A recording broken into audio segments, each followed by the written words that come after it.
Pretty special today. Green, green, green.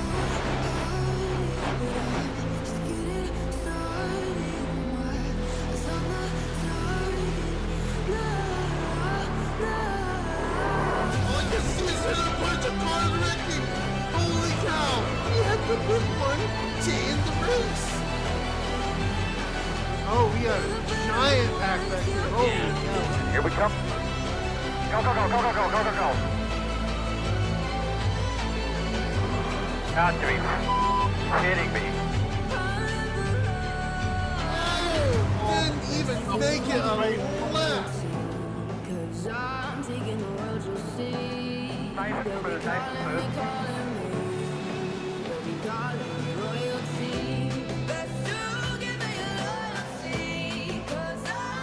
Wow, that was dumb.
Hello, everybody. Welcome to 2025 Majors Garage Cup Series action here at Daytona. It's going to be the Daytona 500. It's your boy up in the booth, Nathaniel Campbell, joined with Bill Martin. How you doing today, Bill? Good, buddy. How you doing? Excited?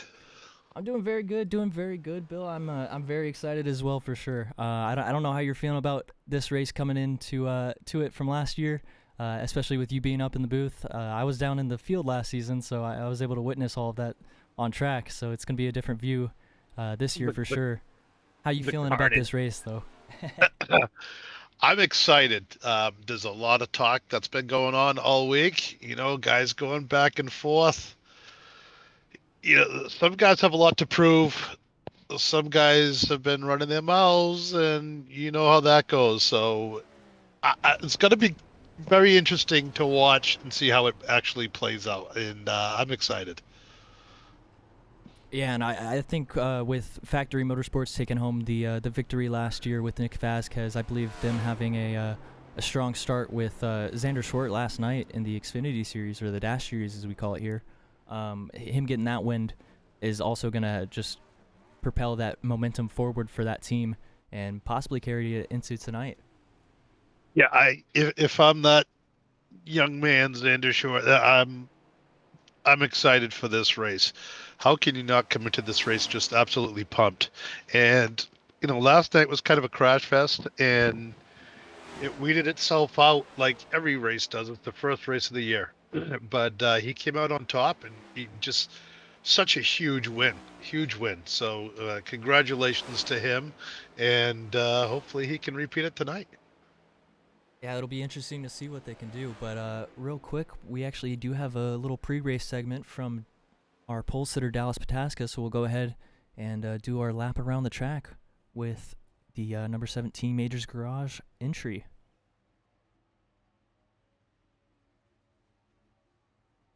All right, Daytona International Speedway, great and historic way to kick off the Crown Jewel racing season here in the Majors Garage Cup Series.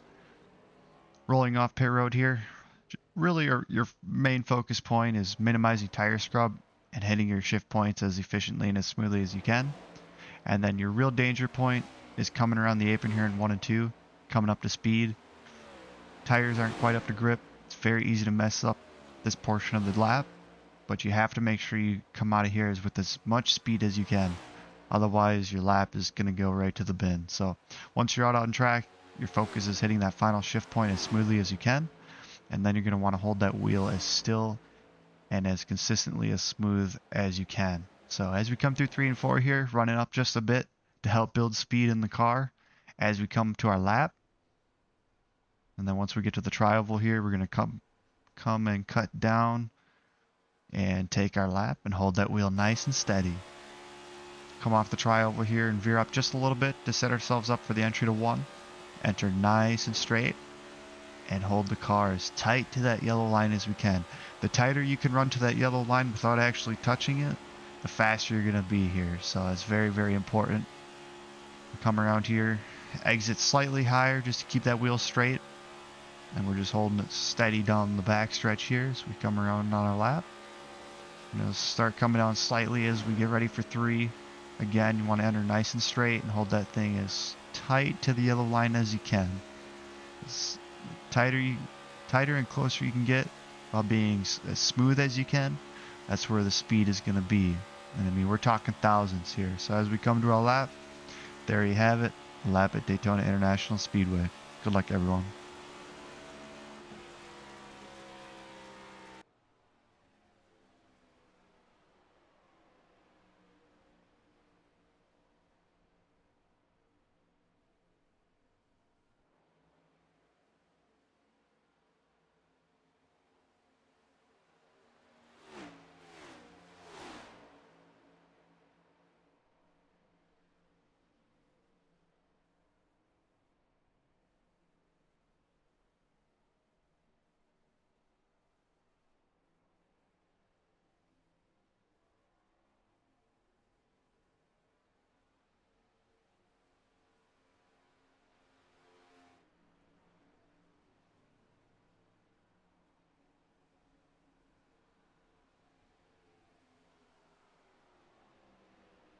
Sorry, my mic goes off. I mean, a lot of question is about the track. How is the track going to affect different things? And you watch the race year after year. You watch how it's been all week. The fall off hasn't been really that much. So how it's going to work out is really how it works out. It's as much of a guess to me as it is to anybody else. And I'm glad I'm up in the booth and I don't have to worry about it. Yeah, honestly, I think it's the same here with me, and I think with how the race went in real life, we're going to be following that as well. So it's going to be a fresh track with no marbles at nighttime, basically. So it's going to be a very fresh track just to go out there and race on. I don't know what the grip levels are going to be looking like out there, or just general facts of that. Honestly, it's going to be a different type of race at Daytona for sure. We'll have to see if anything like tire wear plays into the factor. It usually doesn't at these types of tracks, but maybe tonight.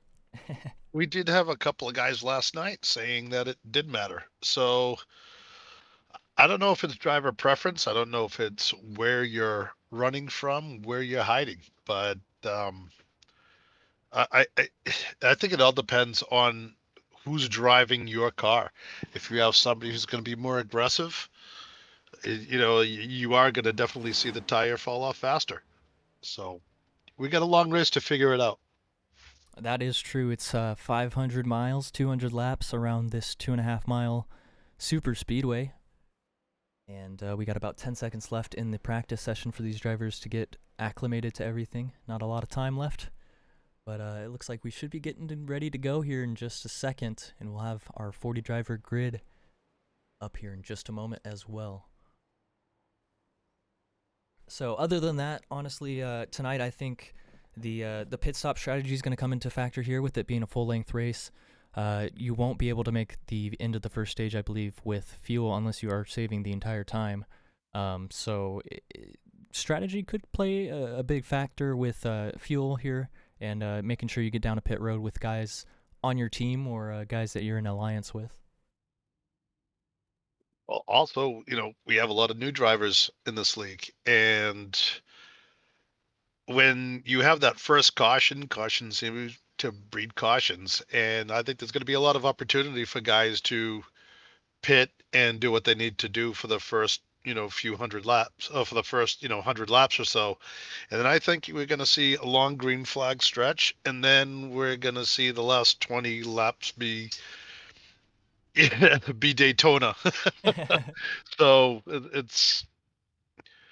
it all just who's going to be patient and who's going to be there at the end. It's going to be a survival game. Yeah, I think it's going to be a fun race to watch tonight for sure. We know that these crown jewel races usually are pretty fun to watch, I would say, and very fun to race in for sure. I know last year when I went back to watch the VODs of the races that I did, the crown jewel one specifically usually stood out a little bit more than the regular races. I really enjoy these group of guys racing with. We have just about every division. There is no short track stuff, but we have from ARCA on up, and it's a good bunch of guys. We razz each other. We we we talk about each other. We complain and we yell at each other, and it's just all good fun at the end. So it's a new season. Maybe some new rivalries will pop up, and maybe some old rivals will become teammates this year. So it's brand new. It's 2025. It is, but let's go ahead and go through our starting grid for tonight. We'll see Dallas Pataska on the pole here tonight with Thomas Wolfe starting to his outside. Henry Kaloff and Cody Leach are going to be filling up that second row with Ray Gill and Tommy Carroll, both Moonshine Motor Club entries there in that third row. Following them, you'll have John Connor, a new Cup Series driver, moving up to the Cup Series this year from Trucks. In seventh, to his outside, going to be Mason Hoffner in eighth. In row 5, going to be Joe T. Wright from WRL Racing with Zach Saunders to his outside in 10th. Jim Mott going to be starting 11th with Joe Gibbons, the number 16 Hollywood Motorsports replacement driver for myself, as we'll have a rotating car in that number 16 charter, so he'll be at Daytona this week. Moving on to that next row, we'll see Caleb Tipton in 13th, followed by Stephen Mankey in 14th. Cody Porter is going to be on that inside row of row 8 with Jonathan Lager to his outside. Pete Morales and Vince Mitchell make up row 9. And then in row 10, you'll see Boyd Hagen and Nic Vasquez right there. Our last year winner. Row 11 going to be Cameron Albertson and Garth Griswold, 2 Hollywood Motorsports drivers, followed by Stewart Harding Walker and Hayden Higginbotham, 2 Tipton Harding Motorsports drivers. Yep, Nic Vasquez started way in the back this year, and he called this race. He's saying that he's going to win this race this year, so we'll see what happens. Yeah, and I think with him being a little bit further back, that might play with his strategy a little bit. I don't know if he's going to want to push up front quickly or if he's going to want to kind of stay back there. Him being mid-pack is a little scary for sure. I would say drop back, especially early on, but once we kind of get going, then maybe start making your moves forward. But just following them, you'll have Zach Johnson and Michael Deitch. Then you'll have Alan Phillips and Stephen Carlisle. Following them in row 16, going to be Caleb Begg and Austin Runkle. Row 17 going to be consisting of Tyler Belanger and Xander Short. Following them going to be Thomas Filano and Ben Lawson. Just after them going to be Nichelle Condor and Logan Geisbrecht. And our final drivers tonight, rounding out the field, going to be Noah Hamilton and Leroy Sellers.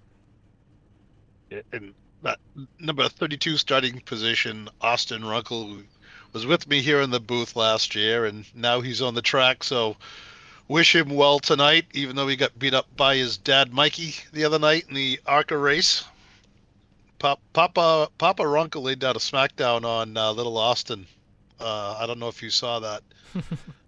But Mr. Runkle came out, made his debut, and I believe he finished 12th, or right around there. He did very well. So congratulations to him. Congratulations to Austin, and I wish him the best of luck tonight. Yeah, and I believe we're still under the gridding formation right now. I believe there's still one car that has not fully gridded yet.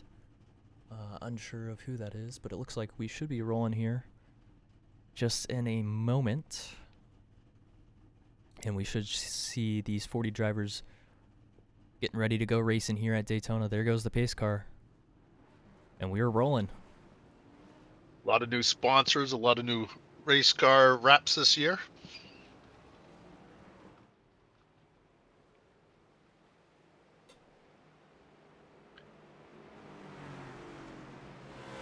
So as the field heads into turn 1 at Daytona, we got Dallas Pataska on the pole and last year's champion Thomas Wolfe on that outside pole in second. He's got Cody Leach right behind him, so we know that that outside line could have a advantage here with Cody being a very aggressive pusher. We know he will get that car out front. He's got to do everything he can to get that car out front as well. So he has a lot of experience. He can get it done. And I think those guys in front, they kind of want to stay out front and get away from that middle pack. That's where we're going to see the problems that happens every year. So you're going to want to stay out front and lead, or you're going to want to be way in the back. That's how I think you're going to survive. That's 100% what I think as well. It's either you got to be the first car in line or you got to be the very last car in line, honestly. Being in the middle pack is just not comfortable, and whenever they wreck, usually you just somehow get involved in it. It always happens, you know. They say there's always the big one, but it seems like there's multiple big ones. So we hope we don't see that tonight. But you know, it's it's inevitable. It really is, and it's going to happen no matter what. Yeah, we never know. But pace car has his lights off, so everybody knows what that means. We are getting ready to go racing here in Daytona. He's going to dive down a pit road, and we're getting ready to go racing in the 2025 Majors Garage Cup Series season. Green flag is out, and we're racing here at Daytona.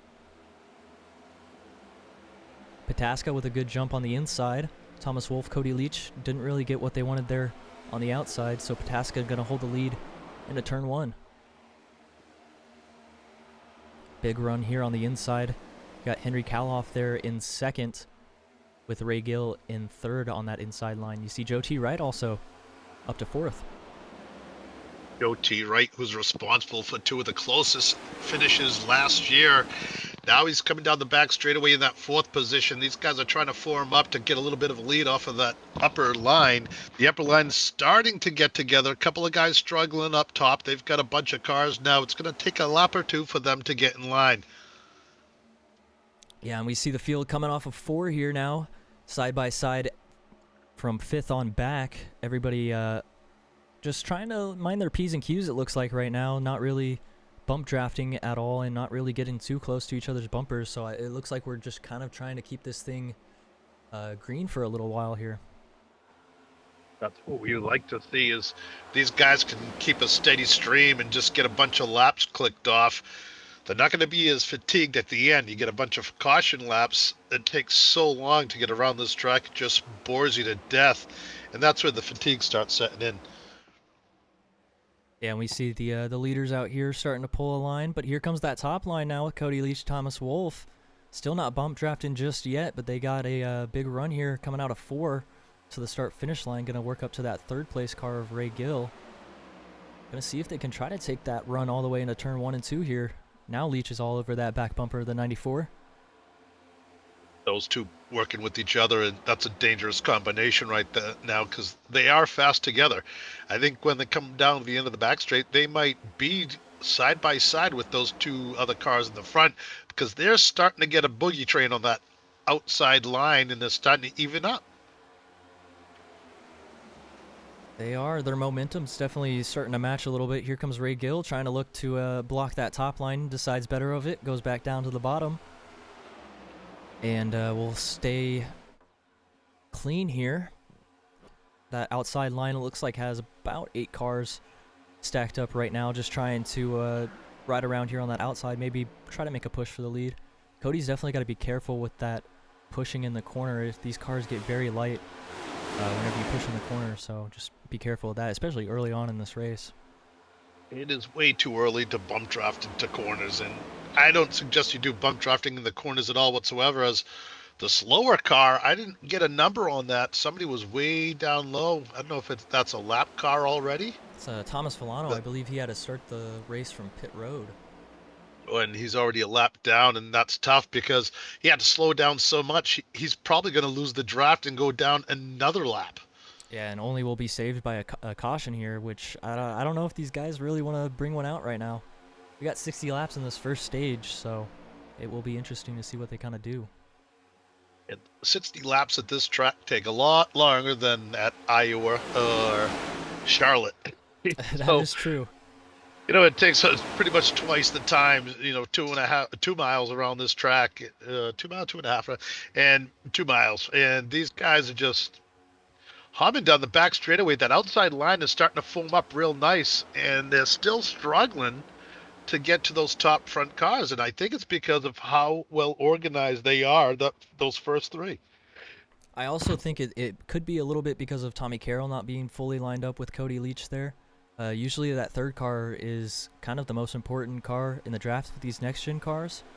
With the other cars, it's not really like that, but with this specific body, these next-gens, the way that they draft at these super speedways, the third car is kind of the most important in the line.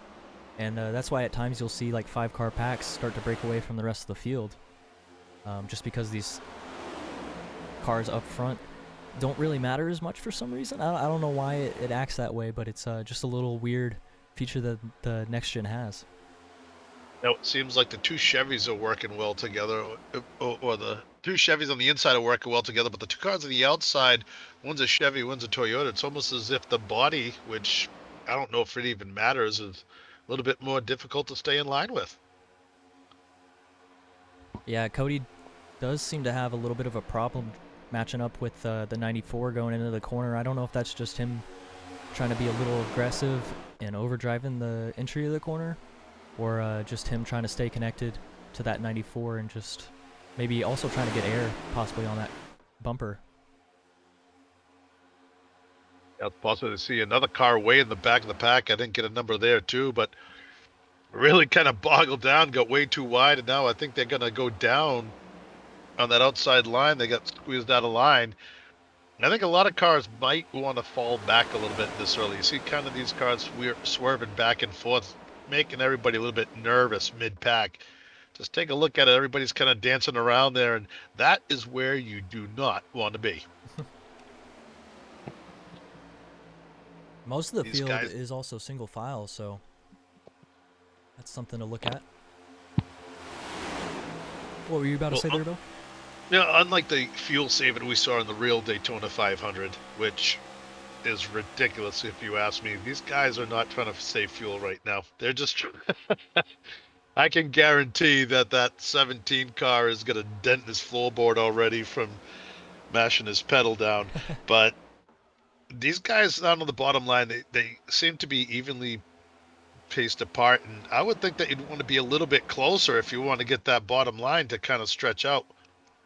Yeah, and it looks like Cody Leach has moved down to the bottom lane behind his teammate of Joe Wright. Now Tommy Carroll and Mason Hoffner are working behind Thomas Wolff, and they're getting them up front now. They're going to be going side by side in a turn one with Dallas Pataska. Thomas Wolff, last year's champion, always fast, always out front. Gonna watch him, see if he can repeat again this year. But we've had a lot of guys saying that they're gonna take him out of the chair this year. So Daytona is important, not just for the points and everything to win, but I think the momentum and just the bragging rights kind of help you throughout the year. Yeah, I think this race is definitely a precedent for sure to set on the rest of the field.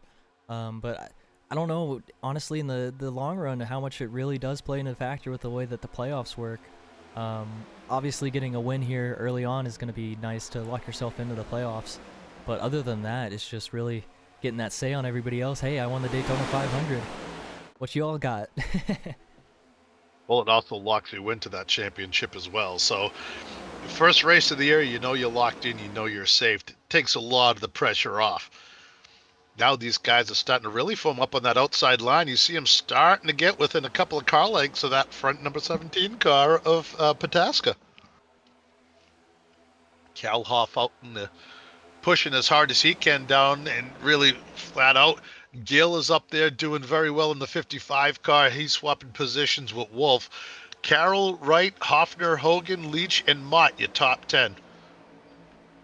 Yeah, they're keeping it somewhat clean right now, but we got that second line now forming more of a run on the outside. Cody Leach back up to that top line now. Looks like they're just kind of trying to figure out where they really want to run. Maybe also just figuring out where their car kind of gets the best runs off of the corners and setting up for later in the race. I think a lot of these guys are already trying to set up just for the points at the end of the stage. And we saw the sun there going down here, and it looks like it is going to be one of those night races, so this track should be getting technically a little faster as well. So I know we'll a see bunch if of those speeds pick up. I know a bunch of the drivers were complaining about the sun angle last night as they were driving around, and they were very happy when it went down. So I don't know if it's going to be the same for these guys tonight, but as you said, we're going to be under the lights pretty soon anyways.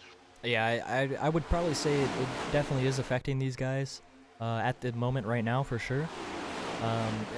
I don't really get affected by the sun too much whenever I'm driving, but I know some people it definitely messes with just kind of what their understanding is of what's going on in front of them, or just the car, you know, handling. Yeah, it definitely is one of those things that can mess you up and throw you off. And they definitely are going to be seeing that coming down the front straightaway at least for these next few laps for sure.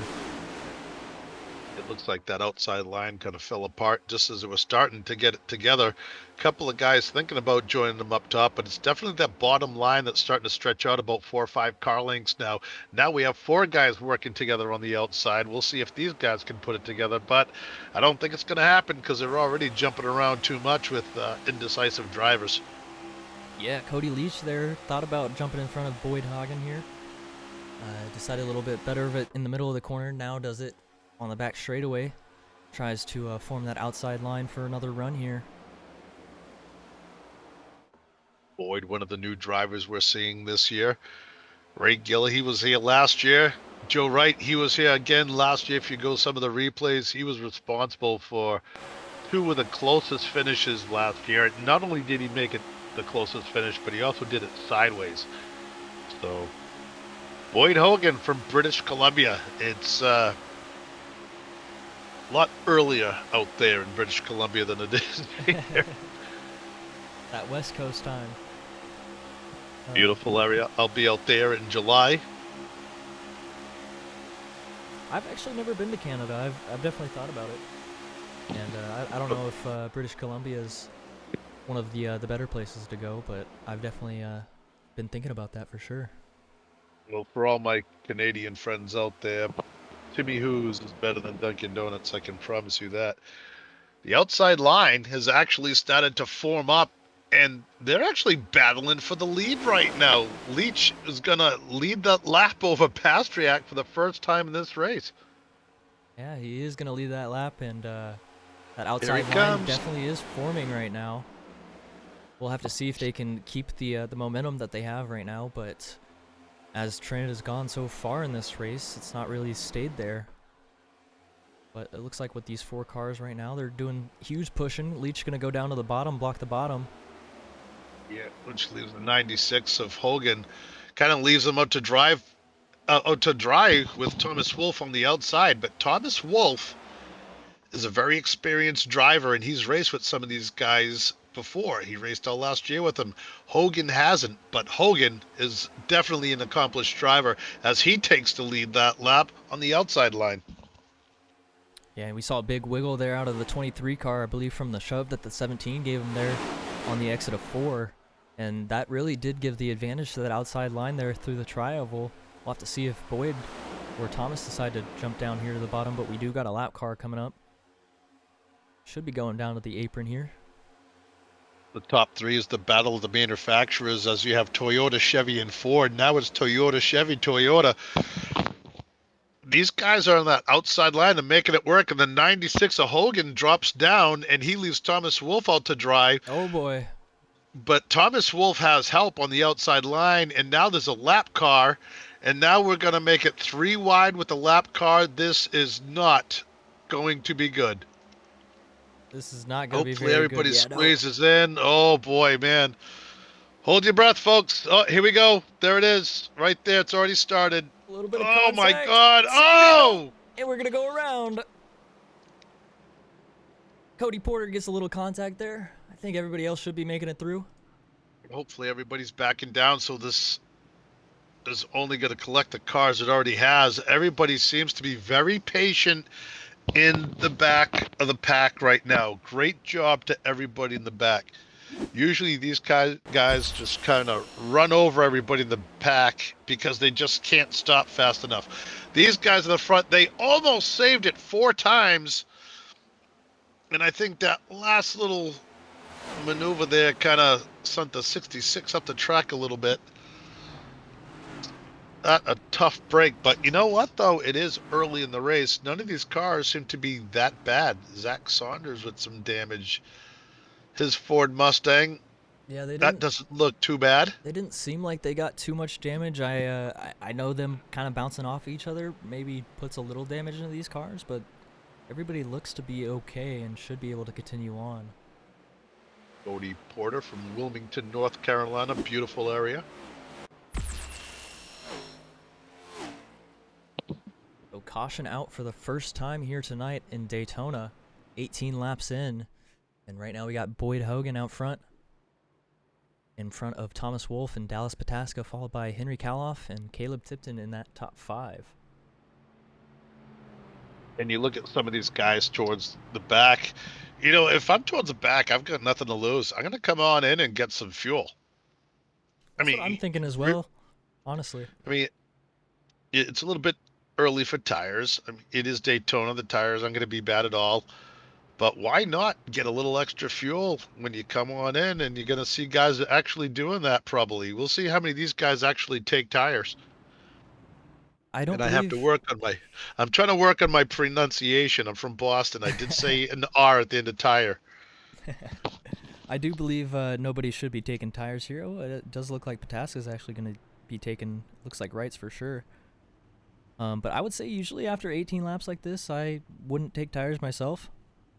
But it looks like these guys got a little bit of a different strategy going on in their own heads. I believe we'll have 8 or 6 sets in total of extra tire sets, so these guys can burn them if they want. You don't really need tires here at Daytona, so. Now, how many laps can they go? I know the first stage is lap, I think it was 40 last night, wasn't it? Yes, first stage last night was 40. But So tonight, they could make tonight's it on 60, fuel. so you should be able to make it on fuel from here. I believe, honestly, even if you did save enough without pitting here, you could be close to making it, but I think it'd still be about 5 laps short. I think you can stretch these tanks out to about 55 laps, even though it says 45. And especially if we have another caution, that's going to push everybody over for that. You see the cars still in the pits that had some damage from that accident. Nobody seemed to be too bad. So I think a lot of these cars, if they can't fix everything this time around, it's actually the next pit stop or two, they'll be actually probably back to 100%. One guy that we saw who actually went down a couple of laps because he had to come in.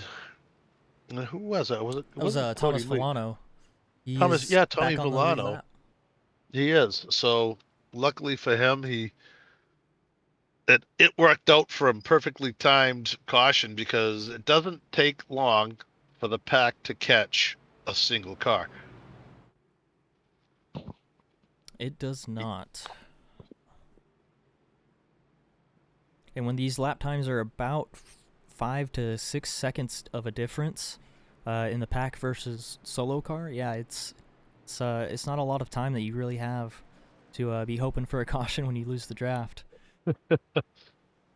And then once you've lost the draft, depending on where you are on the track when the pack catches you, depends on your chance of survival. So it's never easy. But if you look at who's up front right now, the number 69, the Uberman himself, is in the lead next to Kaloff. He is. The Uberman decided also to stay out here on this pit stop. Everybody else, I believe, did go down pit road here. He's the only car that stayed out on the track. So we'll have to see what that strategy is kind of going for that 69 team. But he's got Thomas Filano behind him. And Vince Mitchell also in that 18 car in third on that outside lane.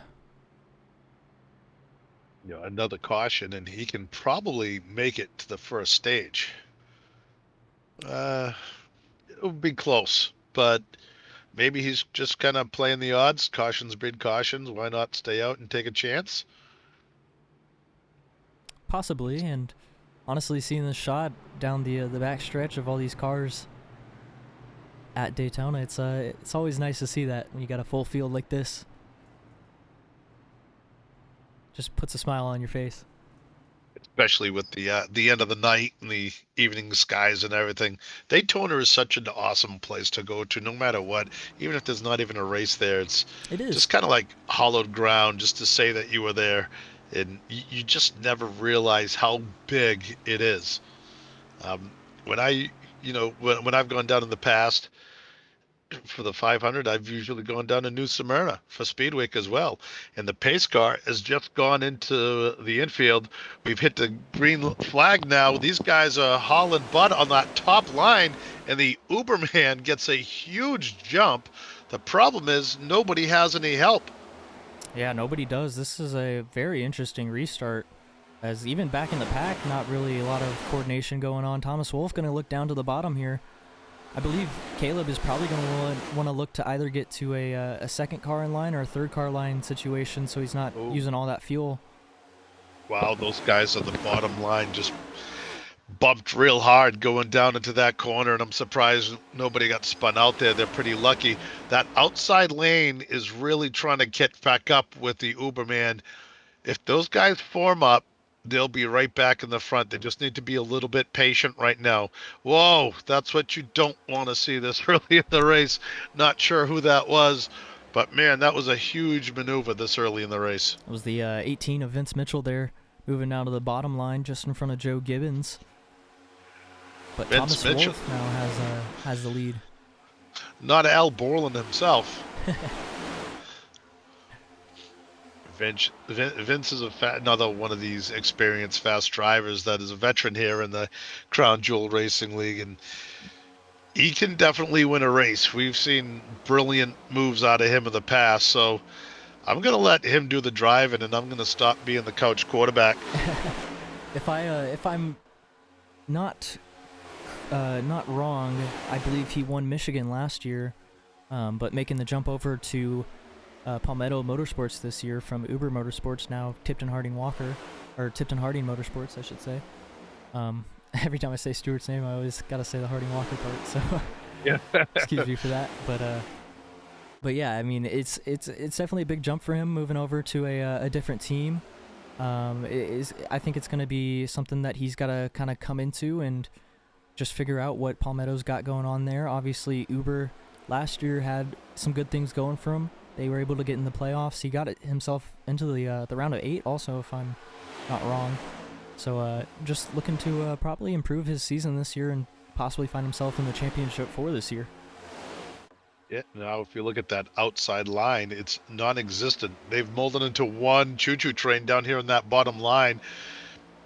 You have to go back probably quarter of a mile to where they're side by side again. And at this stage of the game, if you're that far back in the pack and you're in the second pack and you're side by side, I'd kind of just fall in, because there's no reason to be side by side. You're just going to slow down that whole entire pack. Thomas Filano looks like going another lap down as he blinks out. Comes back in. But yeah, this first pack is starting to run away from the rest of the field. They're about 2 seconds up on Caleb Tipton and everybody else right now.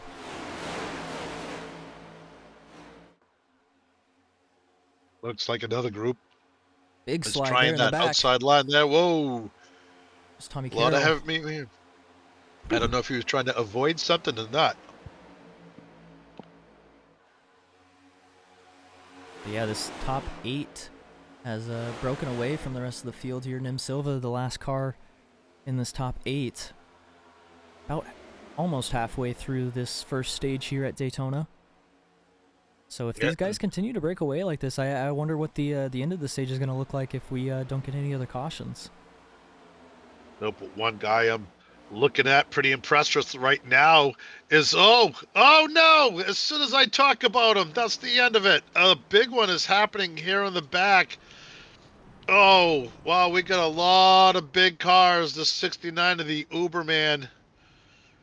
Oh boy, it started in back. Austin Runkle was being pushed coming out of the corner and just pushed him too hard and sent Austin Runkle sideways. I was just about to talk about him because he had made it up into the 9th spot from the back of the pack. And we'll have to see what happened here. He's getting pushed by the 11 car here. And instead of pushing him off into the corner, it seems as if his... Yeah, I think he just gets him in the... He just gets him and then... switches and gets him in the left rear right there. Yeah, and just turned him down. Poor Austin had nowhere, nothing he could do about it. Goes down. The Uberman is an innocent victim, and I hope he's okay. If he has a full motion setup, he just got tossed on the floor because that was a hard wreck by the Uberman. And that one was a not a very good wreck for Tipton Harding Motorsports. As Hayden Higginbotham also involved in there, and I believe Stewart Harding Walker got a little bit of damage as well. Looks like Corey Mott made contact with the 69, but I think everybody else from that wreck has made it through. The only one from Tipton Harding Motorsports that I think didn't get involved in that is Pete Morales. And he's being shown in 5th position right now. Take a look at it one more time in full speed. See, yeah, just a bad shove there.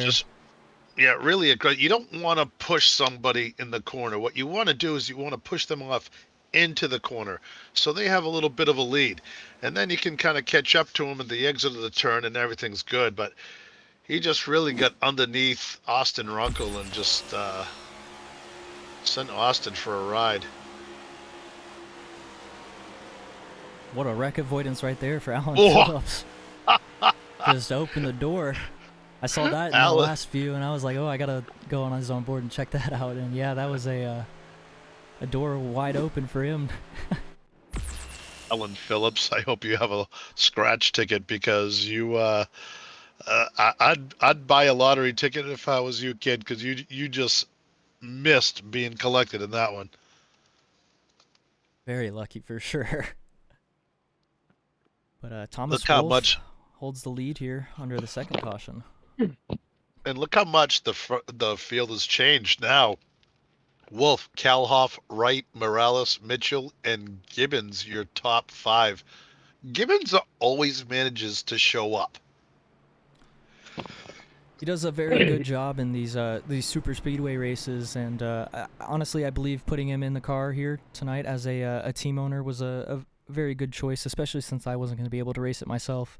I feel like he's for sure the next best bet to put in that car, and he was able to walk away with a Daytona win last year in the now defunct Gen 4 Cup Series. But yeah, I mean he always has that super speedway knack that a lot of people I think say that they have, but maybe just don't, or are maybe a little too aggressive for it. And they might have the skill for it, but they just put themselves in bad positions and aren't there at the end of the race. And I think that's where Joe kind of shines himself in a little bit of a different light. I think he's able to get himself into good positions throughout the entire race and keep his car usually pretty clean. One of the nicer guys in the league as well.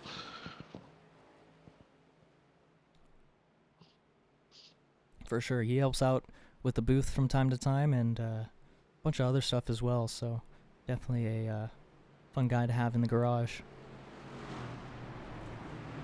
Now these guys are going to be starting a lot more side by side. Hopefully we have a little better start than last time. I don't know what happened to that top 10 on the restart, it seems as if most of them were sleeping, and those two front cars were the only ones paying attention. They really kind of got spread out a little bit, and nobody kind of had the momentum to kind of get things going. But we got a bunch of people in the front of this thing that weren't here at the last restart, so hopefully they can keep things closer together. Yeah, and with that outside lane, it doesn't really look like, at least right now, doesn't really look like it has the advantage that it kind of did last year. We saw only Vince Mitchell there in those first few cars go up to the outside, and then everybody after him is from basically 10th on back. So Alan Phillips now will be second car on the outside there. So that's a lot of positions gained for that 5 car after avoiding that wreck. Sometimes too with this race, I prefer the bottom line and I prefer the top line. So it's kind of hard. It really depends on who's around me and where I am in the pack. If I'm in the middle of the pack, I want to stay down low because it usually happens in the top lane. And Can't go even if anywhere. it's yeah, even if it's the grass, sometimes it's better to go through the grass than to get wrecked by everybody else. But looks like we're getting ready to go green again because the pace car just came down pit lawn road. And why don't you take us off on this one? Yeah, Thomas Wolfe gets back onto the gas pedal. Green flag back out. Looks like that outside lane doesn't have the jump it wanted. Alan Phillips going to drop down to the bottom here, fill in that 3rd car in line now. Vince Mitchell going to be kind of left out to dry here for a moment as Stewart Harding Walker trying to catch up to him. But he's actually going to drop down to the bottom as well in front of Joe Wright. So now no help at all for that 18 until, I believe that's Noah Hamilton there in the 1. And the problem with that is they're about 5 car lengths back. So by the time they get up there, the speed difference is going to be a little bit different. Hopefully they can bump each other without spinning. It looks like they've got it together. 4 cars now on that outside lane. We'll see how long it takes them to catch up to the front 2. Yeah, and they got a little bit of a help forming up in a top line behind him. You see Thomas Filano there in the 35. I believe he's still counted a lap down, but now Nic Vasquez, Boyd Hagen, and here comes Dallas Pataska up to the top now as well. And they're all going to be helping that outside line here as we're starting to look now at halfway through this first stage. Pataska, who led the first bunch of laps and then kind of got caught up. Now he's working his way back up. We know he's fast. We've seen him. He didn't start out front because he was slow. He's very fast, very talented driver. Yeah, and there's a bunch of movement going on in the back of the pack right now, so I'm going to kind of cue in on this as we're getting a lot of guys just bouncing around these lanes. You see Xander Short up high here in the number 2 outside of, or just behind Boyd Hagen here. Sorry, having a mental lapse. But you see that outside line now trying to form fully up and catch up to Noah Hamilton and the rest of these guys. Austin Runkle going to be forced to stay on the outside here. Oh, Runkle caught up into that. Don't know if he still has damage. It looks like he did a little Darlington stripe there. He's trying to keep it off the wall. He did. That was a great move right there. I know he was up into the wall, and a lot of people saying, well, he's into the wall. What's he doing? Well, keeping it into the wall, he kept it off the other cars and creating a massive wreck. So he's going to gather things up, come down the pit, and he'll be back at it in a little while. Hopefully he'll get a quick little caution, but there's a huge train on that bottom line that's starting to pull away from everybody else right now. And, you look at the 18 and the 88, they're getting a little squirrely. Starting to get scary where they're 2x2 in the back there. Yeah, and these guys are starting to race a little bit harder, it seems, in this bottom line. A little bit of movement going on as Nim Silva starting to slide around on the entry of 1 and 2 there. Gets it recollected as they go down the back straightaway now, but you see 3 kind of packs forming. You got the main pack, a secondary pack, and then your final pack, which is probably your damaged cars from that last wreck. Yep. One guy who's slowly working his way up is Mankey. Not Meneke, as we heard before, but Mankey. He's starting to work his way back up now. He's up in the 13th spot. We know he's fast. We've seen him lead a bunch of laps last year, and we know he's going to be in the playoffs. He is every time. So interesting to see how fast he's moved his way up. Yeah, and there's a lot of guys, too. Nic Vasquez as well. He is moving his way up. Last year's 500 winner up to that 3rd car on the outside there. Cody Leach was able to lead that last lap, but now Noah Hamilton going to pull out front as he decided to go down to the bottom lane after helping that 23 get out front. So now he'll probably lead this next lap coming up here. Thomas Wolfe going to be lined up behind him. He's also got Henry Kaloff and Alan Phillips on that bottom line. You've got Leap, Pastriak, and Vasquez on that outside line. Leach going to get left up to dry. Oh, making a Leach sandwich. Cody Leach gets hung out to dry. I don't know what happened there, but it looks like the 18 car is going to come down and kind of give him a boost. I don't know if he saw something he didn't like and wanted to slide back a little bit, but it looked to me like they just hung him out to dry. I don't know if that was a manufacturer thing or what, but no, because you have Fords and Chevys working together. Yeah, I don't know. That might have just been a decision to just, hey, I don't want you in front of me. And he could have done that, but I don't know. It's a little early to do that, to be honest. But then again, it's never too early to put Corey Leach in the back. If I'm driving in this race, I would love to get Cody Leach a lap down. That's one dangerous player out of the way. There's a bunch of guys that I would love to get a lap down, and right now, excuse me, I said Pastriak. Pataska is leading the top of the line. You can tell him from New England because Pastriak is a huge racing family up here in the modifieds. But Pataska is drag racers, I'm sorry to say. The 17 car on the outside lane this time. They have a huge lead now on that bottom line, about 8 car lengths. Nic Vasquez pushing that 17, the 96 coming up behind him, and the 2 and the 6 of Banky. Now that bottom line is trying to even things out. Guys are getting really squirrely coming off of turn 4. I don't know if they're getting loose or not, but now that 94 car is starting to pull away a little bit from that outside line. Yeah, I think they're just getting a little aggressive with these pushes here. And I don't know if it's at least right now it's worked out pretty well for him. Pretty much all the wrecks have been caused, or the 2 wrecks that we've had have been caused from stuff in the mid-pack, so I would say it's okay for these guys to do it right now, but once we start causing wrecks, I don't know how aggressive they're going to be throughout the rest of this race. Well, there you go right there. You see guys doing it down the back straightaway, and you saw Vasquez push the car in front of him off into the corner. That's the way you want to do it. Everybody works together, and you stay in check with everybody else. These guys are looking to just crack off some laps. This is what they want to do, get to the stage and go from there. But it seems as if they're starting to race a little bit too hard. They could be going for points right off the bat this early, but I don't know. I think Daytona, I'm racing for the win. I don't care about stage points. I get that sentiment. I know long term throughout the season, these stage points definitely do matter.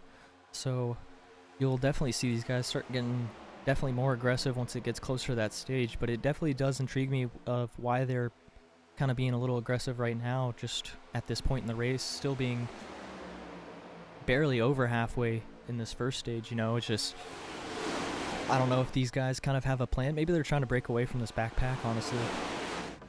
And it's working out pretty well. They're starting to have a decent gap on them. About 7 seconds separates them right now. A lot of these guys are driven together, and a lot of these guys have been racing with each other the last 3 nights as well, in the Truck Series as well as Xfinity Series. Now, how much does driving the Truck Series and the Xfinity Series helping you in this race? To be honest, not that much, because these cars are a lot different in the way that they work. And honestly, I would say my personal experience with driving the Xfinity car last night in the Dash Series, I believe that it was a lot different than even the truck, honestly. I feel like I couldn't get runs fully when I wanted to unless I was staying full throttle the entire time, which is something that you don't really have to do all the time at Daytona to get runs. Especially with this car, you can be half throttle and you can be getting a huge run on the guy in front of you.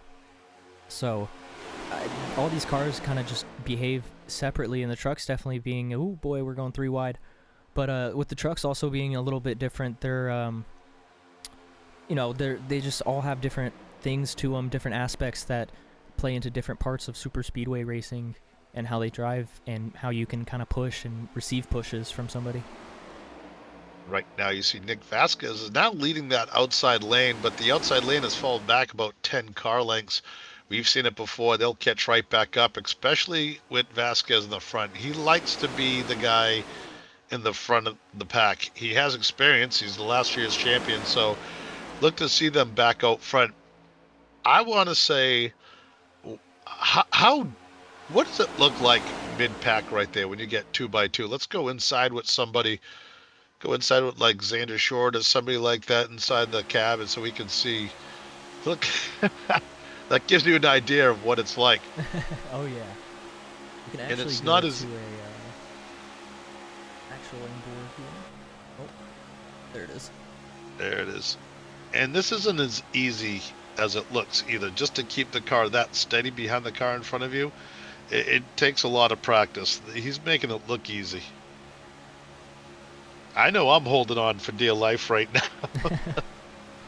Yeah, and honestly, But- it's just very fun watching what these other guys are able to do. You see him looking a little bit for air, it looks like right there. These cars definitely will get hot whenever you're close, tight in, right up behind somebody, so catching air on the front end of your car is always going to be something good to look for. See him get real close entering that corner right there. Just keeping off the car in front of him in the 96. In the front of the pack, Wolf led that lap, and Kalhoff is fighting with Phillips, Vasquez, Pataska. That's your top 5 now. Some of these guys that we saw up there earlier have fallen back a little bit. Going a little bit further in the back here to Ben Lawson, kind of see what he sees. See that the 2 wide is starting to break away. I believe he's kind of backing out a little bit just to stay out of trouble. It's 3 wide there for a moment. I believe he's still 3 wide. He is. It's behind the 18 now.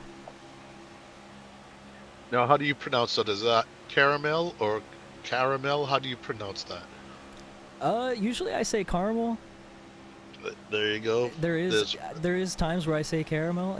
I think it just depends on the type of the situation, I guess, that I'm in.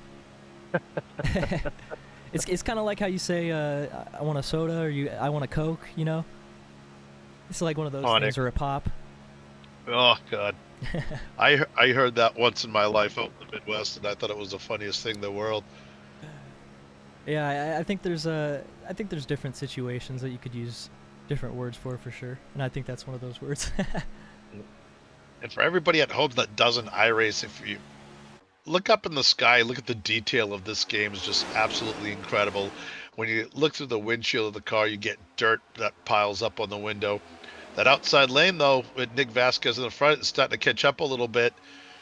Thomas Wolf is kind of leading that bottom line just a little bit ahead.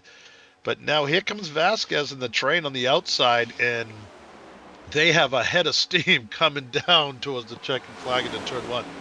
They do, and he might be looking at leading this next lap possibly if he can get the run fully formulated here out of turn 2. Onto the back straightaway, though, Thomas Wolf still has the advantage, but here comes that outside lane. What will Nic Vasquez do? You know, he likes to control the lanes. Does he stay up high or will he drop down low? That is the question that I kind of have. I think right now, he's going to drop down low. So, yeah, he's going to try to control the lanes here. Well, Vasquez has worked with Wolf before. He hasn't worked with Pataska before. So that could have been one reason why he did that, but it seems as if he's kind of choked up that bottom line. Maybe he didn't have enough momentum to swing down low, but it looks like Hogan has now jumped out into the lead of this thing in the 96. Yeah, and this might be a little bit of a planned strategy here, as now 3 Factory Motorsports cars are all lined up here, pretty much on the outside. Well, I should say 2 on the outside, 1 on the inside. So that could be a team play thing going on, and we might see Mankey and Xander Short move down to the bottom here in a second as well.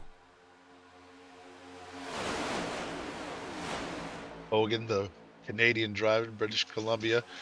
By the time he's done with this race, he's still going to have a few hours of daylight. We're pretty much done. It's going to be close to midnight when we're done tonight. Pretty much. At least on the East Coast. Me being Central, I'll probably be around 11 o'clock for me. But, yeah, it'll be be about 9 o'clock there for Mr. Boyd Hogan. I gotta You ask see him for that sure what that is. I don't know if it's Hagen or Hogan. That's the one I don't really know on for sure. Well, they say decal. We call them decals up there. They call them decals. So Hagen, it's that guy. We know him in the '96. Pataska taking the lead that lap. These guys are now really starting to speed up. Starting to see a little increase. It seems like the fast cars have kind of worked their way to the front five at least, and they're starting to pull away even further from that back pack. And this is a pretty good pack right here. We got about 20 cars. Yeah, this is 22 cars in this lead pack here, so these guys are all going to be going for stage points if we stay green. And I believe the aggression is definitely going to start picking up as we're just about 13 laps away now from the end of stage 1. Now Boyd's kind of stuck in factory motorsport sandwich right there, and you look around, there's really no other teammates around other than the factory motorsports. It goes Factory Motorsports, Legacy, Factory, Hollywood, Moonshine, Majors, Tipton Harding. So you have to go all the way back to 10th spot for another factory driver. Yeah, and I think with them having the numbers up front right now definitely gives them that little bit of an advantage over everybody else. They kind of just can work together. We see Nic Vasquez up there on the outside line now. Looks like he'll be trying to catch up to them whenever he can. But it kind of seems like this outside line's starting to take advantage over the inside now. Ever since the sun went down, I'm wondering, the track changes just like in real life. So could be the sun going down that makes that outside line faster. And it does have that momentum carrying off the corners that you'll see kind of just happen for sure, usually on the outside. That has just that little bit more pull than the inside. So that's kind of why whenever you see those last lap race moves, they kind of go for the outside instead of going for the inside. You're like, hey, why don't we go for the inside? That's a shorter way around the track. Well, you get more momentum on the top. Yeah, right there. There's something I don't like seeing. It seems as if they kind of came down to side draft that bottom line to kind of kill their momentum. We saw that last night, and for some reason, man, they were coating out and they weren't even touching, and the cars were getting spun out together. So I don't know if I'd want to do that with the code wrecks that we saw last night. Oh yeah, no, I 100% am on you with that. I also think actually with the recent update that they've put in with these next gen cars, that side drafting has actually become a lot more effective. You really lose a big run whenever you're side drafted now with these cars. So you really got to be on it with just bump drafting and making sure that your lane keeps the momentum up. I mean, I'm not sure who that was in that orange colored car. Looked like they had hit the wall there. Coming off, I think it was turn 2. It looked like they scraped the wall, but it doesn't seem to be affecting their car at all. That outside lane is starting to work their magic, but that inside lane is starting to come forward. But we're going to have to watch to see which cars seem to run better. Is it a Chevy or a Ford or a Toyota that leads the pack more? Right now, it's looks like a Chevy and Ford battle. Yeah, right now Garth Griswold on the inside lane getting pushed by the 29 of Stewart Harding Walker. He's got Pete Morales lined up behind him as well, so two Tipton Harding Motorsports entries right there on the bottom line. Once again, gotta always say Tipton Harding Walker. Gathering up momentum, definitely. And Harding Walker, we know he's fast. We saw him a bunch of times last year. So he's very quick, very good at Daytona, and now he's headed towards the front. Still very early, but we have 8 laps until the stage. So now these guys are kind of starting to move up front and making their moves. They do want those stage points. Anybody in this top group of cars, I think, is going to be fighting for the stage points, but I don't know. Still, I'd rather finish in 8th spot than 38th spot. And I think if you're battling for stage points, that's a big possibility that could happen. So I think at Daytona, you have a lot more to lose by going for the stage points. But then again, I've never won a championship, so maybe that's why. Yeah, no, I definitely get your sentiment of what you're saying. I think it's better to be there at the end of this race for sure than it is to be at these end of the stages. I guess one thing that we haven't really brought up about the end of these stages is if you do win a stage, you also get a playoff point, which is something that is pretty big going into these playoffs. So those drivers also probably really fighting for that spot, honestly.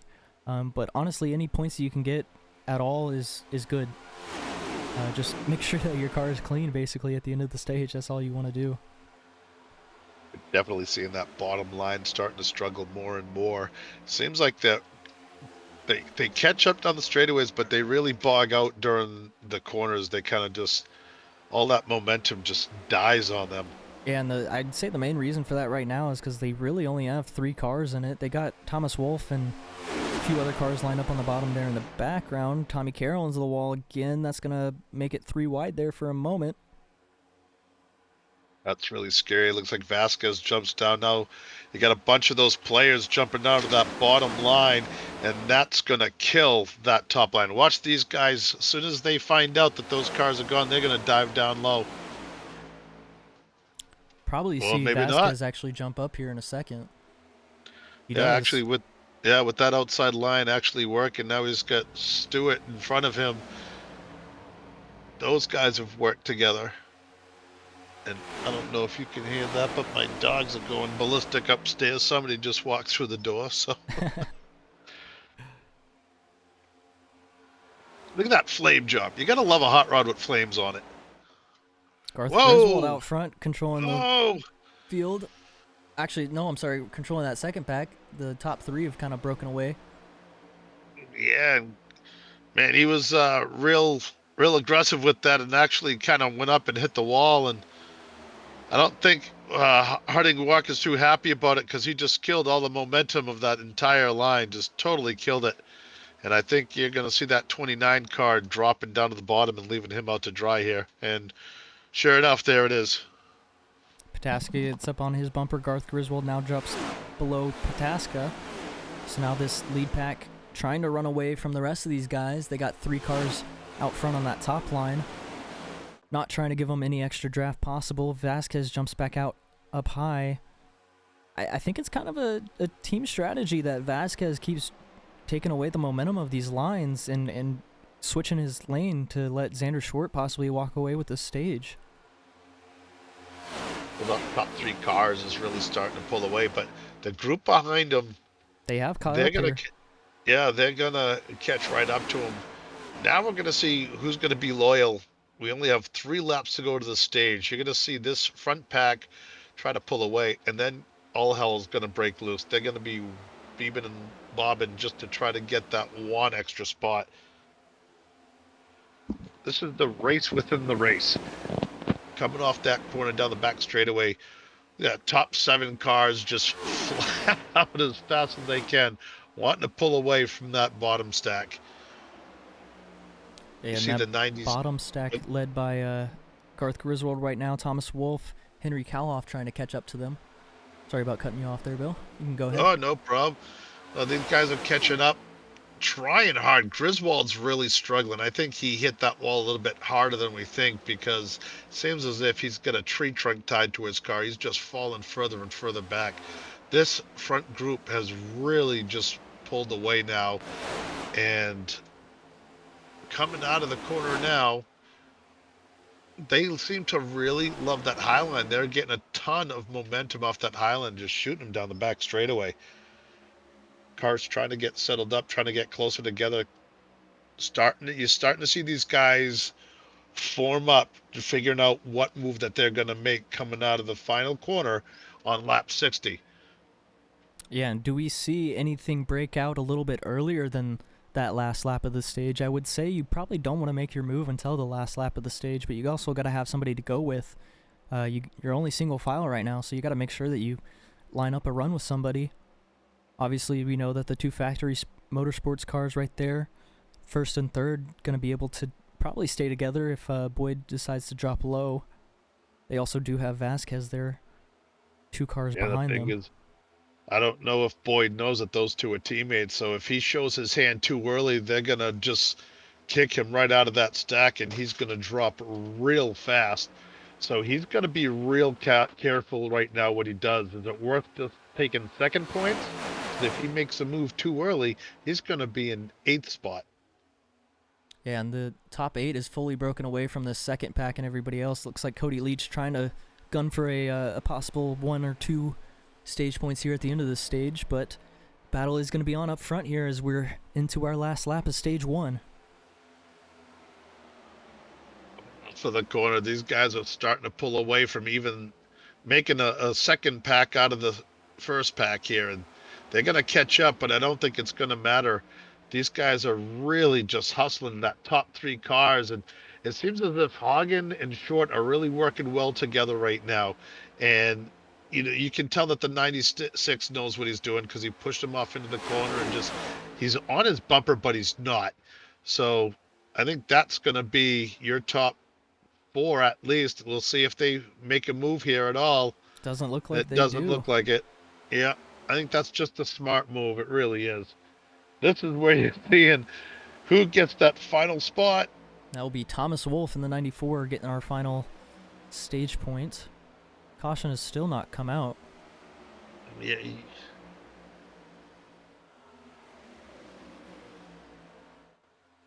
Well, unless we were wrong about what. Should be 60 and 120. Well, either way, they're coming off. Find that outside line is just, I guess, during the nighttime, that's where you want to be, because I don't see, oh, there we go. We're starting to see somebody making the move for the bottom line. Coming down pit road, actually. Looks like a lot of guys coming down pit road. Under green. Pete Morales, Thomas Wolfe, Henry Kaloff, Joe Wright. Looks like Vince Mitchell, Alan Phillips, Joe Gibbons, Cameron Albertson, and Nim Silva all down pit road this time. Obviously, everybody's at the end of their fuel line, but some of these guys had fallen back, if you remember, and gotten that extra fuel on one of the last cautions, so they're going to be good to go for a little bit. Oh, it's lap 65. Yes. Oh, okay. All right, I feel better. So. No, you're good. We didn't get a full-on a race report for us, so didn't really know what the stages were. I was assuming they were 60, 120, but it's 65, 130. How frustrating is it for those guys that were in that top 8 cars going and pulling away from this thing, and they have to come down with 2 laps to go for the stage? You see the 96, they're starting to beat up a little bit on the Xander's back bumper. So now it's starting to look like chaos. You got guys coming out of the pits and everything else, and you got these guys coming with a full head of steam. Those other cars don't have any momentum whatsoever, and they're not even formed up yet. So it's going to be tricky with a few laps to go. The field looking to put Thomas Wolfe a lap down here now. Oh, that would be a smart thing for them. Absolutely a very smart thing. And now you want to put another car down to keep him either further. Putting Thomas Wolfe down a lap is the smartest move that those guys have ever made. See them coming up on some other cars here. It looks like Nim Silva, Austin Runkle, John Connor. Can't tell who that lead car is. Actually, that's Zach Saunders there in the 60. So they're going to put all these guys a lap down as well. Yep. Actually, it looks like some of them are going 2 laps down. Yeah, because they are just coming out of the pits. Just don't have that momentum. And now you see a bunch of these cars joining the leaders, and you see this one driver just hung out to dry at the bottom. Unless he pulls up right now, he's not going to have any chance of standing up for those cars. And it looks like he might. No, he's just not going to be able to keep up with these cars. Yeah, that's Pete Morales. He's currently the lucky dog position, but Thomas Wolfe on the outside, trying to run him down and get him past here before the stage ends. We're on the final lap now of stage 1, the true final lap of stage 1. Will we see any moves? And the thing is, too, with Tommy Wolf is you have to get him a couple of laps down because he's good enough to race his way right to the front of those lap cars. So when the green flag comes out again, he's going to get his lap down, and you're going to have him out front within 10 or 15 laps again. So you need to put him down 2 laps. Mankey makes a move there at the very end. Everybody bobbing and weaving, there it goes. And the battle for the points was really back in that 3rd spot. Yeah, and Cody Leach comes home 10th for that final stage point. It's looking like there was also a incident. Correct? Yeah, because Involving, Cody Leach, he was with a bunch of cars, and all of a sudden he was by himself. for some reason it won't show the camera. It did involve Thomas Villano, but it's just not pulling up the replay. Let me see if we can get another angle.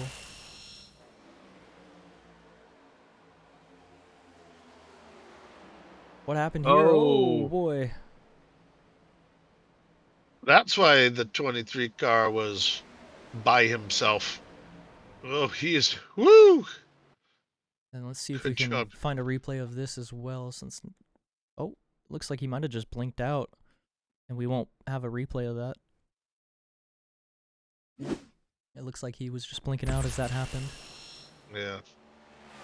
So Xander Short takes home stage 1, Boyd Hagen, Stephen Mankey, Nic Vasquez, Dallas Pataska is the top 5. Tyler Belanger, Ben Lawson, Garth Griswold, Caleb Begg, and then Cody Leach round out that top 10, getting stage points. We're going to go ahead and step aside for just a moment, and we'll be back here when we're getting ready to go green flag racing here at Daytona.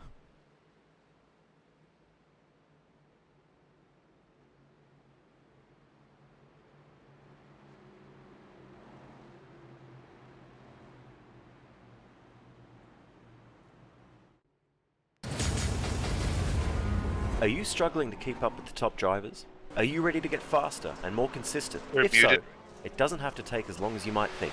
With the VRS competitive subscription,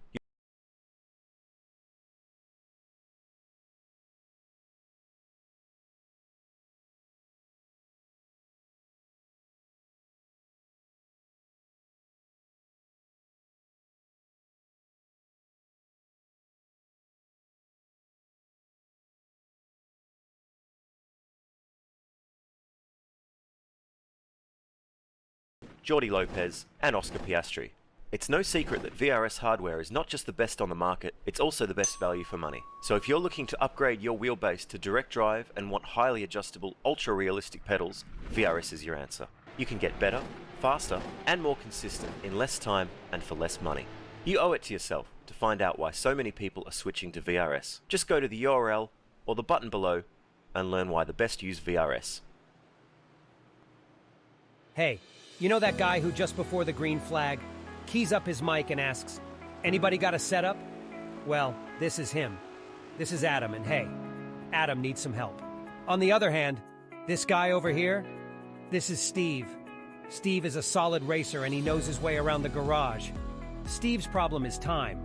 With a job and a family, he can't find enough time to build competitive setups and to race as often as he likes. But as luck would have it, Steve knows a secret.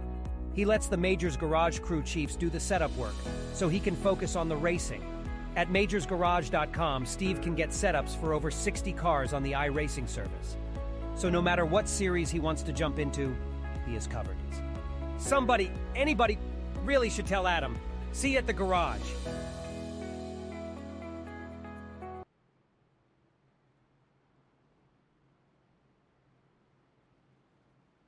Back live here in Daytona. Looks like Stewart Harding Walker going to be holding on to the lead here after pit stops kicked off under caution. Stage winner Xander Short will fall back to 3rd. Another British Columbia driver. We have 2 of them tonight. Actually, now we got Logan Griesbrick. Now, Griesbrick is a name that you mainly hear in the Manitoba area, as far as my Canadian experiences. Um, I have a few friends that live up in Steinbach, up in British Columbia. I mean, in Manitoba, excuse me, and they're guys bricks. So, wonder if he's part of that clan. Actually, he's from Ontario. So, and I know if anybody's listening, they heard me say that they are throwing remotes at their computer screens right now because they hate when people say that. I was looking to get an interview from our current race leader, Stewart Harding Walker, but they are currently not in the Discord, so I cannot drag them in for an interview, unfortunately. One thing I've noticed is that a lot of guys have put in privacy. It's hard to get them out of their race team chats to get them up in the booth. Yeah, we got pretty much everybody else, it seems like, in the channel, so maybe next time under caution we'll be able to drag somebody else. And kind of talk to them and see how their race is going so far. Getting ready to start stage 2 here. I know that car says Honda on it. I call it a grocery getter during one of the preseason races, and I got a lot of crap for that. So I would say, honestly, a lot of these cars that are manufactured sometimes are grocery getters. And there's nothing wrong with that, because you can always mod them. You'll see minivans with crazy mods, so you can't really put it down, you know? one of my favorite cars that I had, and actually we'll talk about it later because the green flag's about to come out. These guys quickly getting through that stage, going green, and it seems as if Harder Walking has that nice jump on the outside, and he immediately comes down and makes it a 3-car boogie train right there. Are those bottom line? Is that bottom line going to be able to catch back up? And we'll see if they can keep up with that outside line. That's the line that we think has been faster most of the night. Yeah, we see all the black flags getting cleared for passing under yellow due to the choose cone. So all of those will kind of come up and go here. There they go. But yeah, Stewart Harding Walker and looks like Noah Hamilton out front, starting to run away from the rest of the field. They got Xander Short in 3rd, Garth Griswold 4th, and it looks like Caleb Begg in 5th. And you see in that second car of Hamilton having a little bit of trouble staying right behind the 29 car. 2 different types of manufacturers. I wonder if that has anything to do with it. Also could just be trying to figure out where that car in front of you is going to go. You see Harding Walker does drift up just a little bit in the corner. There is a little bit of unpredictability of that lead car trying to figure out where they're going to be and, you know, hitting them square in the bumper so you don't turn them. So I wonder if it's a little bit of that as well. Just saw one car in that second pack hit the wall, kind of bunched things up. We're going to have to watch that to see if there's going to be more problems. Hamilton all over the back bumper of Walker right now. Yeah, now looking back at this second pack here, you see it looks like this is Leroy Sellers on the bottom lane leading this second pack at the moment. You got, looks like Mason Hoffner, Joe Gibbons, and Alan Phillips line up just behind them. They're starting to fall back a little bit from this lead pack, about a second and a half now. A couple of guys we haven't talked about kind of in that second pack. Lawson, he's been flirting with the front with Vasquez back and forth, but Carlisle, we haven't talked about him tonight. He is always fast, no matter where we go. So he's doing everything he can to work his way up now. Yeah, and it looks like Xander Short and Noah Hamilton both going to move up to the top lane in front of Cameron Albertson, as that top lane was starting to charge just a little bit. Now Stewart Harding Walker going to be stuck on the bottom. Garth Griswold going to try to pick him up here as Noah Hamilton now moves back down to the bottom. Bunch of movement going on. Cameron Albertson going to get stuck 3 wide here. Yeah, that ain't good.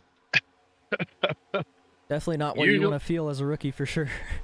No, and you know what? When you see that happening, the first phrase that comes through my head is "hold my beer," because it's always a crapshoot. But these guys managed to make it happen. And you know what? That actually is a Honda. Noah Hamilton is actually, that it said Honda right on it. So I don't know. It looks like a Yoda to me. It does say say Camry on the back end of it. If you yeah, it's really fine print, but you kind of kind of can see it. You gotta really look at it though to see the Camry part. So they do a pretty good job of wrapping the Honda on it. We'll give him an A for effort. That outside line is starting to build up momentum. So we get a And yellow. the caution comes out again for the 4th time. I did not get a crash. We're gonna have to look back and see if we can find anything back here. Oh, there it is right there. It looks like Jim Mott got a bad push from Corey Mott. Tim Silva was involved in it. I'm trying to find the 51. Oh boy. There he is. Poor Jim Mott didn't have any luck last night. And now his own son booted him out of the way. Just pushing him out of the corner, and looks like it's going to be another one of those situations where he, just unfortunately gets some light. It sends around the 19 into the 51.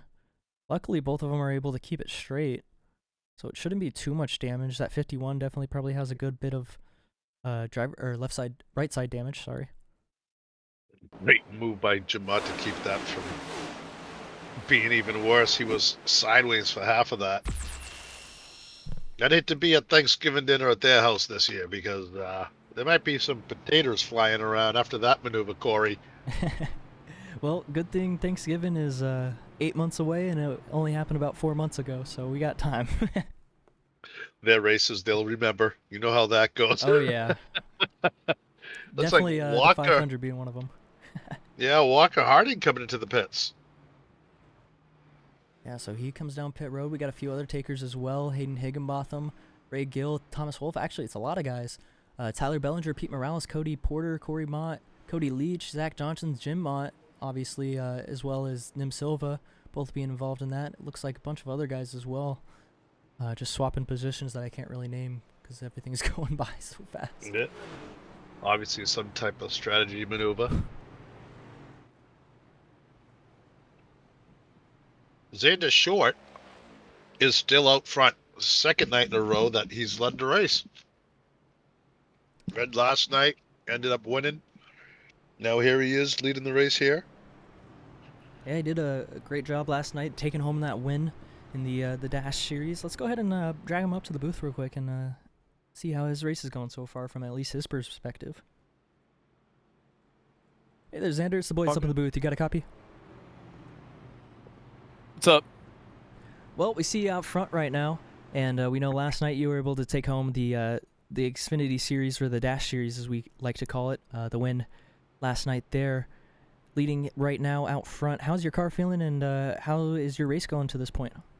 It's so far so good. Car is handling very well. I don't know if it just likes this nighttime temperature or what it is, but we're hooked up good with whoever wants to push us. And I think we separated the field that last run right there, probably 6-7 seconds, and that's really unheard of at super speedways. So me, Boyd, the factory guys, and Dallas, and a few other guys been working well together these past few laps or so, and we plan to keep it going that way. Hey, Xander, it's Bill. Let me ask you another question. She's 5'4", blonde hair, blue eyes. She's very, very good looking, but she owns 4 cats. You swiping right or you swiping left? I don't ever have to go to her house, bud. That's a good answer. Good for you. And hey, how much is the momentum from last night helping you tonight? I mean, you got to be still jonesed up from last night. Yeah, a little bit, I guess. I mean, I'm sure it's helping people's confidence and stuff like that, like pushing me or letting me push them and stuff like that. But it's also I forgot what I was gonna say. Yeah, I guess it's just helping with the confidence aspect of it. All right. Well, you're leading the race, so we'll allow you that Joe Biden moment. But you're about to go green, brother. So I'm gonna let you get back to business. You're going green. Good luck, man, and hopefully we'll be talking to you at the end of this thing. All right, I got you, man. Thank you. All right. Xander Short from Factory Motorsports. Currently in control of this race. He's got Dallas Pataska to his inside. So that 17 has worked his way back up to the front and will be looking to possibly control stage 2 here. Led early on in stage 1. Kind of found himself stuck back. The experience that Pataska has, too, is just incredible for him to be where he is. We've seen him fall to the back and work his way right up like it was nothing. So do you think this early in the race he's kind of like just testing everybody out, seeing how fast he can move up to maybe pull off something where he rides in the back to stay out of trouble? Or do you think he's going to stay where he is? To be honest, it could be a possibility. I think he wants to probably stay out front, though, to be honest, and control this race himself. I feel like that's what a lot of these guys up front want to do right now, especially these factory cars as we're rolling back green. But yeah, I think all these factory cars and a lot of these cars up front that are just controlling this race right now, as we're getting a very slow lane change there to the bottom. But yeah, I think all of them want to really control this race and stay in that lead pack. Obviously stay out of the wrecks, but I think to them controlling the race is more important. Look at this top 4. Now, Short, Hagen, Pataska, and Menke. We know those guys are fast, so wondering if they're going to be able to pull away, but that bottom line is kind of formed back up yet. I don't think they're going to be able to escape this time, but we'll see if they stay down the bottom or if that group is going to move up to the top again. A little bit of movement going on in the back there. You see Stephen Carlisle now up into the top 10. We haven't really mentioned him today, but up into the top 10 now for that 81. It looks like Nim Silva getting a black flag. A little late. Wonder what that's going to be for.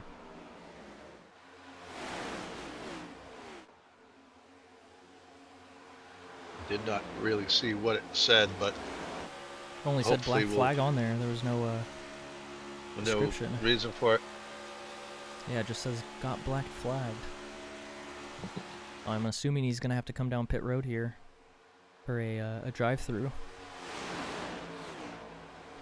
Same for him coming back with a new team this year. Starting to see the 22 car there, Nic Vasquez.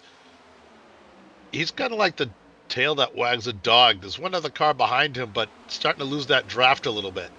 Not sure who that is. That's Noah Hamilton. Yeah, I think he's trying to get Garth Griswold caught back up into the pack with him, but I think that also just lost him the draft as well. Yeah, but if those two can get together, they're going to be able to keep up, and they're going to be able to stay out of trouble to the end of the stage and then kind of maneuver if they want. Now, we've seen cars get big gaps before, and the outside line or the inside line is able to catch up. But this team right here of 6 cars seems to be running away right now. And it looks like Nim Silva's black flag was just cleared there. So it was a false alarm. Looking at some of the times on some of these cars, they are so close together. Now all of a sudden we're seeing one car lose it there. I'm not sure who that was. One car was very sideways. Yellow is out. I there think it it's is. Joe The yellow Gibbons. is out. And unfortunate for him. I don't know what happened there. He's in between the 24 and the 95 here, coming through the tri-oval. There might be a checkup on the bottom here. Looks like, yeah, there's a checkup on the bottom. 95 gets into him, and he just doesn't really have anything that he could really do. He does save it pretty well from... Oh, Jim Mott. I was going to say he does save it pretty well. Yeah, he went down low to avoid... he got bumped down low. He hit that bump on the back and just sent him airborne up into that outside wall. And as he came down, he just got parlayed. Yeah, Jim Mott really had nowhere to go on that one. I think the 16, even though with all that rear end damage, should still be drivable. These next gens are pretty well built, and they don't really damage even if they look a little damaged. So maybe he'll still be able to continue on. However, Jim Mott with that front end damage, I don't know if he'll be able to continue on after that. as the front end of this car is definitely a lot more important, as we cannot get a camera that faces the car. There we go. And he hit him hard too, so tough break for him. Yeah, just nowhere to go. So under caution for the 5th time tonight. 81 laps in. Not doing too bad, honestly.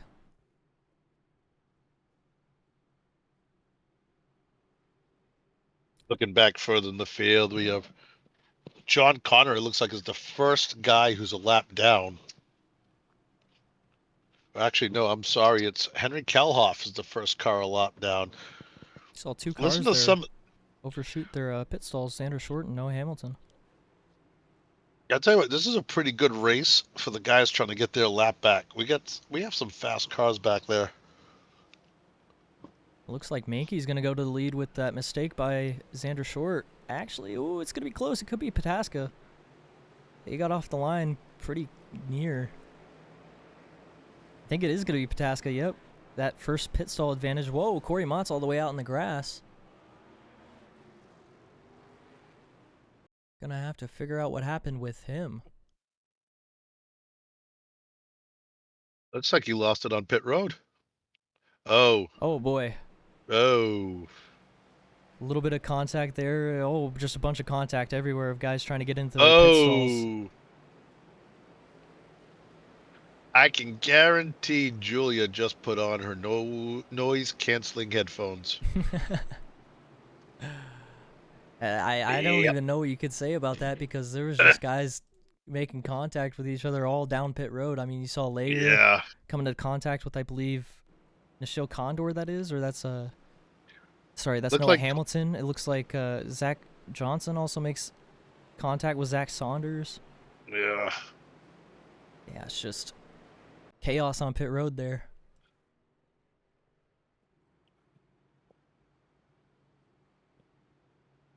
One thing that we haven't done at all, we haven't checked in with the chat room at all. Been a few supporters for Xander Short a little earlier. Now we're getting some support for Mason Hoffner. Yeah, the number 30 car. Somebody was also asking a little bit earlier where Cody Leach was. I believe they got their answer pretty quickly after answering, or after asking that question. I believe that was at the end of stage 1. Choose cone. It looks like Austin Runkle is he's a lap down, but he's going to be on that outside lane. Second car. Stewart Harding Walker decided to pick the outside there. Actually, Runkle is going to drop back, but he will have the outside once all the lead lap cars pass him. But Stewart Harding Walker, Xander Short on that outside lane. Looks like Dallas Pataska and Stephen Mankey on the inside. I would love to see Austin get his lap back after what he's been through so far, but he needs 3 laps back. Actually, he's 2 laps back now, so keep going, buddy. Keep going. Bunch of guys coming off pit road. It looks like Joe Gibbons is able to continue on.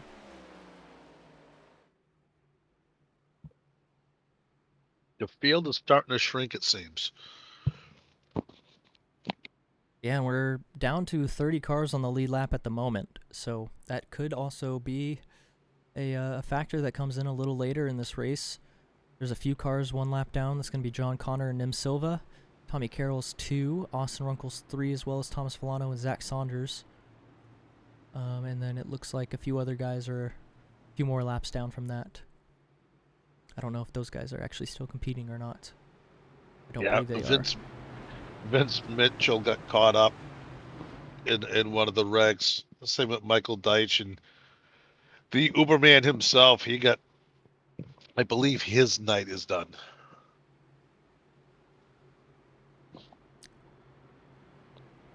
Uberman. Yes, he is out of this race as well.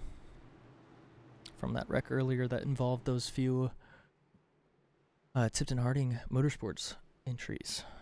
But pace car dives down to pit road here, which means we're about to go green once again. Sorry, I don't know why I said Thomas. Stewart Harding Walker and Dallas Pataska leading the field to green. Trying to fight back a cough there. Yeah, and Walker gets a pretty good jump on that outside line and takes down the short, and they go right in between the, right into the front of the 17 car. Yeah, that bottom lane gets formed a little bit easier than the bottom, or the top, I should say. Starting to fumble words over as we're getting a little later into this race. I think that's just kind of a normal thing as you get later into these races, honestly. Yeah, Things but we're all almost just come together. almost halfway there. But look at the boogie train on that bottom line. They got about 20 cars, it seems as if they have flying around. Now we're at lap 84. Let's see how long it takes that outside line to catch up. But then again, with a space like that, you're probably going to have other cars jump up there. Now, I think Mankey in that 6 car, it seems to me like he's starting to get a little bit impatient with that 17 car. So I don't know if he might be the first to break up. And I'll tell you what, if I'm the 96 car and I see Mankey go to that top line, I'm going with him. So Yeah, Mankey honestly, is, I think all three of the factory motorsports entries that are up front right now could go up to the outside if they choose. Because they do have Vasquez, and they actually do have Ben Lawson there as well, so they got all 4 of their entries in that bottom lane stacked up, so if they do start seeing that top lane gaining momentum, they might do it. look how fast Vasquez and Hagen just closed that gap right there that they had. They were back about 6 car lengths, and they came through that corner, and they were right back up to him. Now that seems like the bottom line is the chosen one. It's funny how like the line always changes. They're either down low or they're up high. It's now it's starting to switch up a little bit. I wonder if some of these guys run better down low, or is it just I don't know who you're running with. Yeah, I think it's just kind of up to where the race has kind of gone up to this point, and also where you feel comfortable with driving. And wherever that kind of leads you to is where you usually find yourself driving on the track at this point in the race. I would say definitely the guys that are up top probably feel a little more comfortable up top, and then the guys on the bottom definitely will always feel the most comfortable on the bottom just because you have real estate to go down and avoid those wrecks. But I think it's just kind of up to a driver preference as we're starting to get a little aggressive here on the outside lane, and we're going to go around. There we go.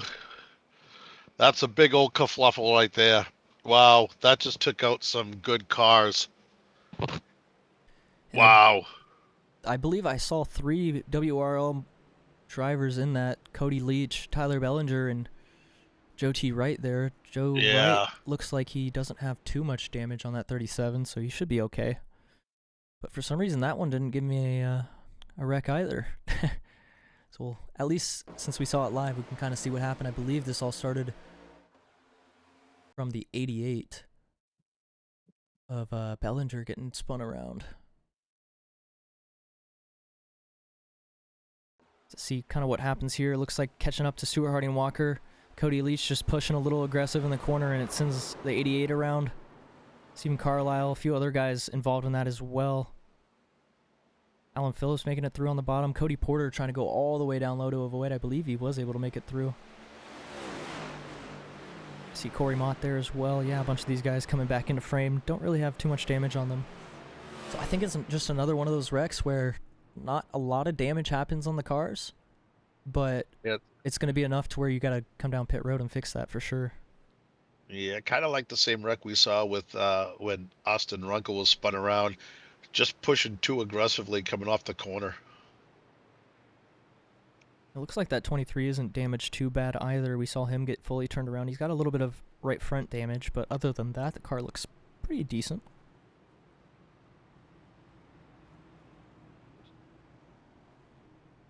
So we'll definitely see some guys come down pit road here to fix damage. I don't know about pit stops for fuel as well, as we're getting a little closer to that point of no return for pitting, I would say. Actually, we're past that point, as you can make it from here, for sure, but maybe some of these guys think they can stretch it fully to the end of stage 2 here. I think that some of these guys are going to wait a little bit longer this time because they did not like running out of gas with 2 laps to go in the stage. So these guys are going to stay out there and make sure that they have plenty of fuel to get to the end. Looks like John Connor getting a lap back here. He'll be back on the lead lap, it looks like, with everybody else.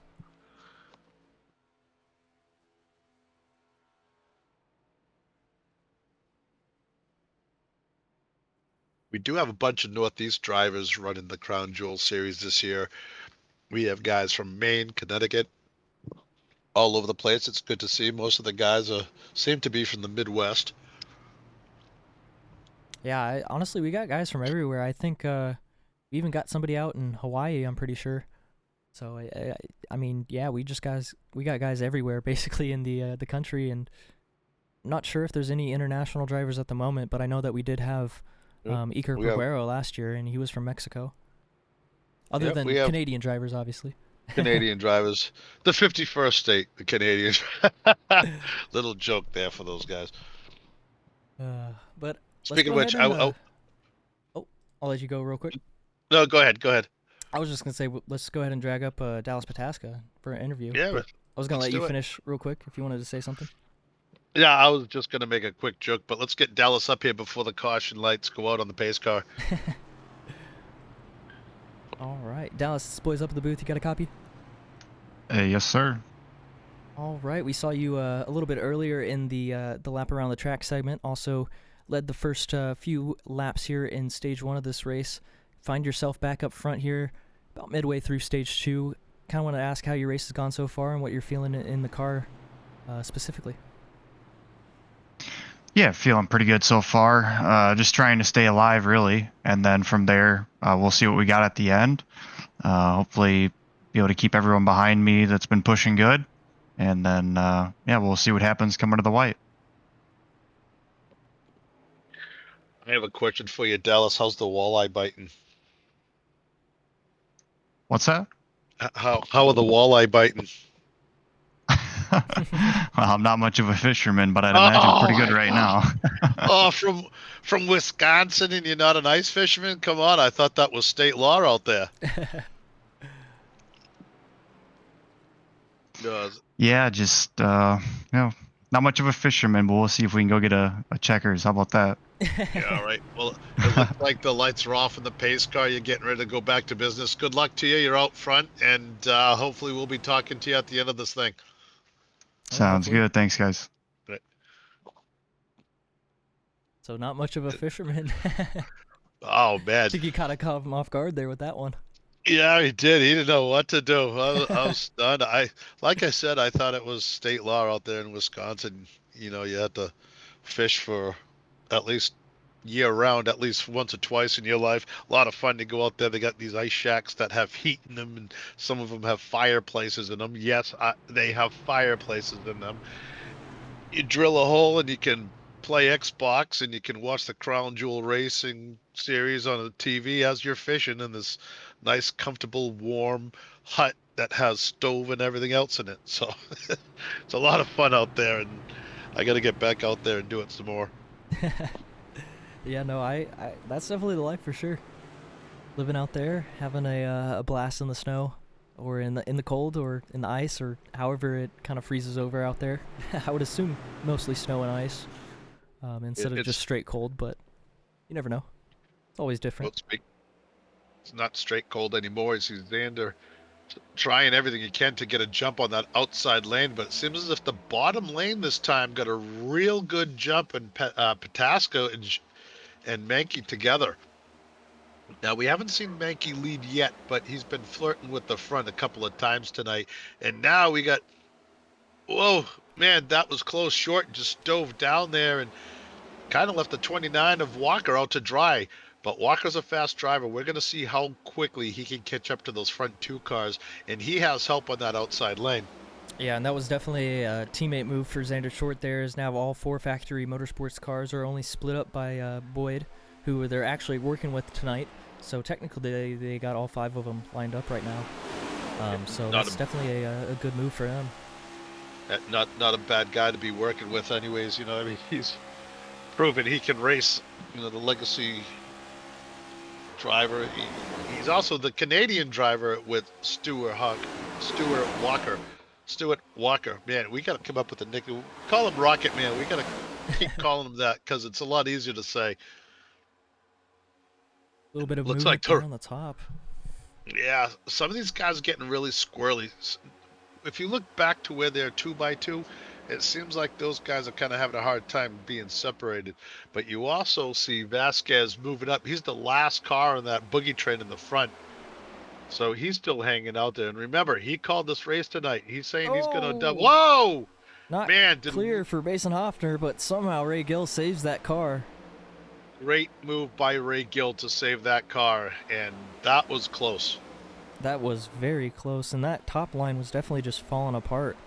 And them moving down like that, I'm sure caught the bottom lane off for sure a lot, especially Ray Gill getting contacted like that. I'm sure he's not a happy camper right now, but he's going to have to kind of forgive and forget. Yeah, I'm sure he's gathered it in already. He's an experienced driver, ran all last year. He's right back up there. Top line is only one car now. That's Stewart Harding Walker on the outside in the 29. Starting to fall back just a little bit as the bottom lane is really dominant right now. Well, if I'm not his teammate, I'm not going to help him out. He's one of those fast drivers you want behind him, you know? If you can keep him 10 cars behind you, why wouldn't you? Exactly, and them shuffling them back is going to put them way back, as they're not really 2x2 anywhere, so he won't have any run. But we're not even halfway through the race, and he's come all the way forward already once tonight. I'm sure he can do it again. Lap 94 we've finished so far tonight, and you see Mankey pushing Pataska off into the corner. Short kind of got separated a little bit, but he sucked right back up, and a little bit of gap between some of those cars, but it really doesn't matter. They are just single file all the way down. Yeah, I think they're in this point of stage 2 right now where they're kind of like, let's just get to the end of this stage. And I think that's why we're seeing these big gaps right now and not really much actual bump drafting going on. I think once we get closer into that maybe 115 range, you'll see a little bit more aggression coming out of the rest of the field for sure. But right now I think it's just status quo to get to the end of the stage here. When you're running grills to gas holes like you are right now, there's a lot less fatigue on the driver. The driver's not worried about who's on the outside of him. He only has to worry about the guy in front and the guy behind. You're not going to really be pushing anybody at this stage, so you have that comfortable gap. And now, looks like pit stops everybody, actually. So the guys that didn't come down pit road earlier are going to have to be forced to go down pit road now. And these guys are fighting for that front position there. So Nishil Condor will inherit the lead from that, followed by his teammate of Noah Hamilton. And Nish, where did he come from tonight? He's always a fast driver everywhere, and we haven't talked about him once, but he's been kind of just hanging out there, kind of being quiet. And I wonder if I bet you he's fishing in St. Louis misery. He did have that one little incident earlier that he, I don't remember who got turned around, but I believe the 11 was the incident causer of that. Might be looking at other pit stops as caution's actually out.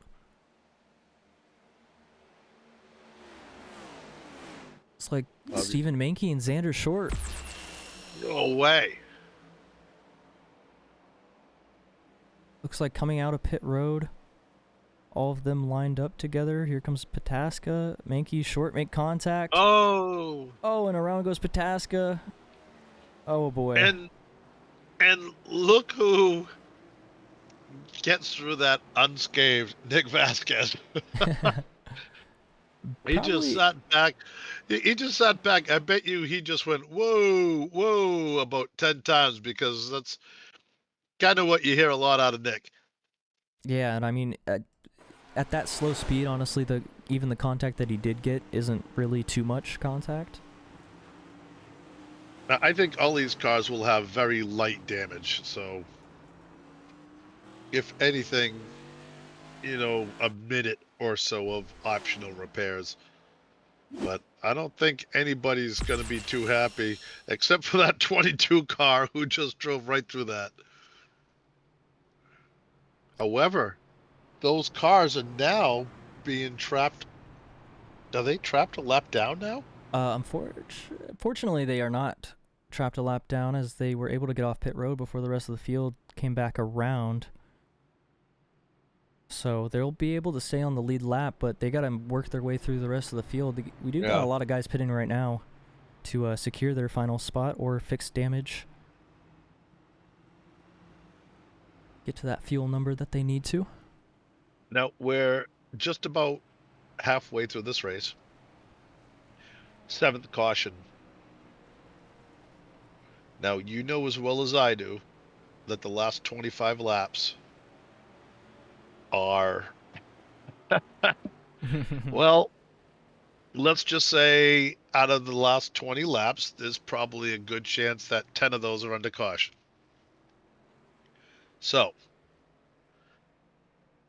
I think what's going to happen, I think we're going to get everybody's kind of getting their cars set up for the end now.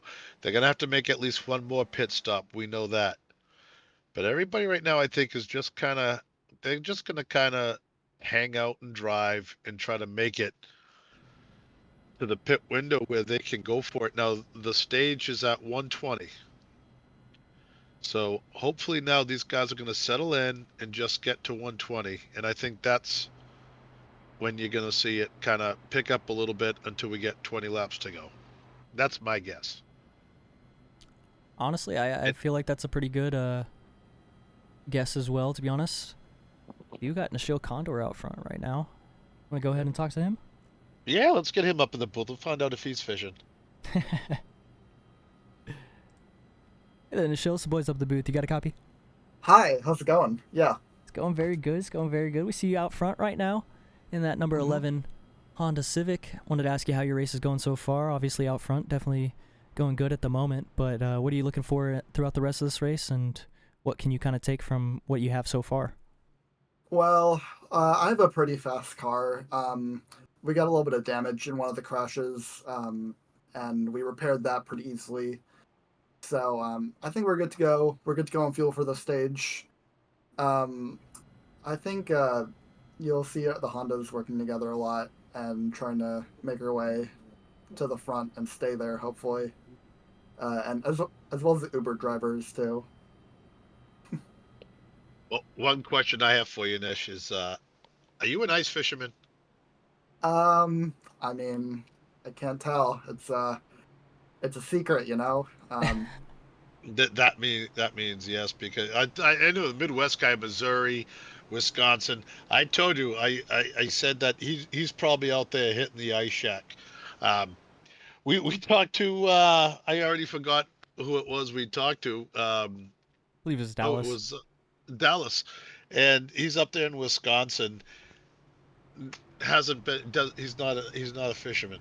I couldn't believe it. I wanted to cry. Wow, unbelievable. But you're about ready to go green, my friend. So I mean, it's been snowing down here, so the weather's perfect. It's like 2 degrees, good weather for ice fishing. So well, it's a balmy 25 here, and I don't feel bad for you. So go out there and win this race, kid. Yep, no teammates around, but we'll try and hold on. So. All right, bud. Good luck to you. Yep, you too. So Nishil Condor currently leading this race. Will control the green flag here once the pace car drops down to pit road. He's got Henry Kalhoff to his outside. Kalhoff been doing a pretty good job staying up front tonight. You've seen him up front every now and then. He's definitely dropped back here and there, but done a good job of keeping himself out front whenever it's kind of needed. Let's take a look at our top 10 right now. We've got a lot of guys we haven't talked about tonight. Albertson in the 10 to the 14 car, he's broken into that top 10 now. Wolf, we've talked about. Walker, we've talked about. Mott is back up there. Porter, Phillips, Johnson, Griswold. He's had a few ups and downs tonight. He's up there in 3rd spot. And then you have Kalhoff and Condor.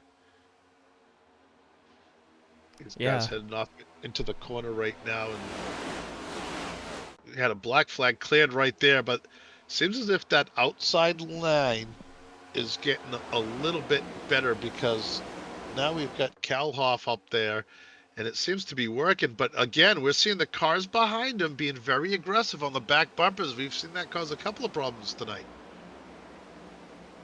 Some of these guys back there, too wide up to about 8th spot, and then there's a little bit of a gap until another group of cars on that outside lane. If that outside lane can catch up with that first group, it'll be, oh Ooh. man, that was a close call right there. Not sure who that was. Almost took out It's, Menke, I think it Noah was. Hamilton. Yeah, those Noah Hamilton and Stephen Mackey there in the back of that pack. Very Yeah, they close just- to coming into contact with each other. Yeah, I'm not sure what happened there. Both guys saved it. Good for them. Both are experienced drivers in this league. They've raced with each other before. But now that outside line is really starting to pull forward a little bit. So I'm wondering if that is going to be the preferred line for the rest of the night. Honestly, again, I think as the night kind of rolls in, the top line really does build a little bit more of an advantage just with the momentum it has off of the corners. Even down the straightaways, it honestly seems that whenever you're pushing and shoving, that you just get that little bit more speed down the back straightaway, especially. Mondor's not letting him get away too easily, though. He's sticking right there, and behind him he has Griswold. Those guys raced together last year. These guys up top, at the beginning of the race, it seemed as if no matter how many cars you had up top, you couldn't stay out front. Now these guys are definitely competitive. I don't know. There's a lot of cars right there in that middle pack. But right now, everybody's staying calm, and it seems like everybody's uniform. Like we talked about earlier, it seems as if they're just trying to click off some laps now. We've had a bunch of cautions. Everybody's on edge. So hopefully if they can straighten it out, click off some laps, because we're going to need every bit of time. It's almost 10 o'clock right now. We're going to need 2 hours to finish the last 25 laps, unfortunately. So it's worse than the last 2 minutes of a NFL football playoff game. So, but these guys now, they're side by side, that whole group of cars right there. It's actually good to see. And if you look up on the timer, look at how far apart these guys are. Less than a second from first all the way back to 20th. Yeah, that's just the spectacularness about Daytona, just keeping all these cars next to each other. I think also the restrictor plates definitely plays a factor into that. If there's no restrictor plates, I think we might be getting less pack races, but I think that's a story for a different time. But yeah, no, I think Daytona, Talladega, these super speedways, definitely always very interesting seeing the top 20 just within a second of each other. You never know what's going to happen with that. And although you don't really want to say it, these super speedway races, the wrecks are the spectacularness about it, and you kind of do watch some of these races just to see what's going to happen with those wrecks. And it's just always amazing seeing 20 cars get turned around like that. You don't see that anywhere else, you know? Well, amazingly, especially It's in weird the to say that, real but series. it is true. It is true. And even today with all the safety things, you see guys still flipping and crashing hard. Daytona 500 saw Ryan Preece going airborne for the second time in 3 years. He's had a spectacular airborne crash. And another Northeast driver, a modified driver, and Ryan Preece and his dad Jeff Preece have been involved in racing for just decades, and great people, really nice people. I worked with Ryan Preece when he drove a midget for Bertrand Motorsports a couple of times up here in the Northeast. And just a great family. And he just had a little baby girl. And next thing you know, he's flipping through the air at Daytona. So I'm sure his wife is real happy about that. Oh yeah, I'm definitely sure about that for sure. Yeah. But that was a wreck that I've never thought I would witness in a NASCAR race ever before, and somehow it happened. I kind of thought that with this body that it was possible, but when it happened, I didn't say anything. I was just my mouth was literally on the floor. My whole jaw just dropped. I was so amazed by what I was looking at. I was like, this isn't a real thing that's happening right now in front of my eyes. Sure enough, it was. 1,000-pound missile going through the air at 200 miles an hour. Starting to see a Going little bit of 3 wide. squirreliness. I'm, oh boy, this is scary. This is scary right now. Xander getting a little bit close on the outside, and now the car's kind of bogged down. See, what happened was that 36 car got up into the 90. They didn't get into each other, but they just kind of side drafted enough to kill the momentum. Nic Vasquez right now is finally breathing a sigh of relief because he thought he was going to get stuck right there in the middle, and he just got in front of the 11 car. Now you have the 36, the 2, and the 22 working together with the 11 and the 00. These guys have been fast most of the night, so we'll see if they can catch up to that car in the front of Kalhoff. But you see the cars behind him starting to get a little bit squirrely, kind of a little worrisome back there. When you see those cars getting side by side and the cars are getting Xander squirrely, yeah, that's not what you want to see. Xander, huge run that he had right there. He actually had a run that was a little bit too good. He got too far out, and the pack caught him. 63 car now of Kalhoff pushing him hard. Got to be careful here in the corner as well. We've seen a few wrecks already tonight, pushing in the corner. Yeah, and especially on that higher line. Both times it was that high line when they were pushing to the corner that caused the problem. And all of a sudden, man, Condor is way out front. It seemed like he had rockets coming out of the back of that car. It seemed like he had a 5-car lead on everybody. It's actually it's Hagen and Vasquez out front right now. They're 2-car breakaway pulling away from the field. They're that group. Yeah, they're going to be a little too far away from the pack though. But now you look at that white car. I already forgot who it was there. Nishil.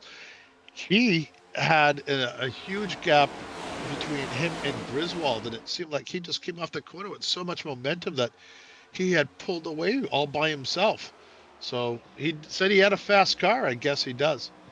Yeah, and I think that comes into play with the setups here in this field. Obviously, with it being a super speedway, you kind of have two options of setups. You either have a pushing setup or a leading setup, and if Nishil thinks he has a fast enough car, he probably has one of those leading setups in it. As we're getting a little sideways in the back, we save it. Oh, well, oh, wow. That was close. That was Dallas Pataska, I believe, in the 17 there, getting shot up to the outside lane. He's going to find his way back down to the bottom here to go into 1 and 2. But yeah, no, as I was saying, the setups, they don't really come into too much of a factor, but if you have a pushing setup or a leading setup, it kind of does matter whenever you're in one of those spots to either lead or push, depending on what your setup is. But now Corey Mott out front on the outside. Where did he come from? All of a sudden, Corey Mott is back in the front, and he literally just came out of nowhere. I didn't see him even sneak up or anything. All of a sudden, he's there. He is. I think he was probably right in that top lane run, but Xander Short going to move back down to the bottom. And yeah, Corey Mott just all the way out front now, following that top line. I believe that's kind of what these guys have been doing here as we're starting to close down stage 2. Just about 20 laps to go. Actually, it is 20 laps to go here in stage 2. Right now you see them, Kalhoff pushing Mott out of that corner. I really don't like seeing guys getting pushed off the corner. That's caused a few wrecks tonight already, and it seems to be working though. Kalhoff and Mott are working very well together on that top line. I think having a Chevy with a more flatter front. Actually, no, the Chevy doesn't have a flat front end. I'm thinking of the Toyota. I was gonna say that the Chevy behind them is a little bit of a help because it lines up bumpers. As we're getting a little feisty up front, Corey Mott trying to block Xander Short. They make it work. That was very close to being calamity there. Oh, it's still not over yet. That was really close. Corey trying to control both lanes here. Here comes Kalhoff on the outside. Xander Short back with the run on the inside.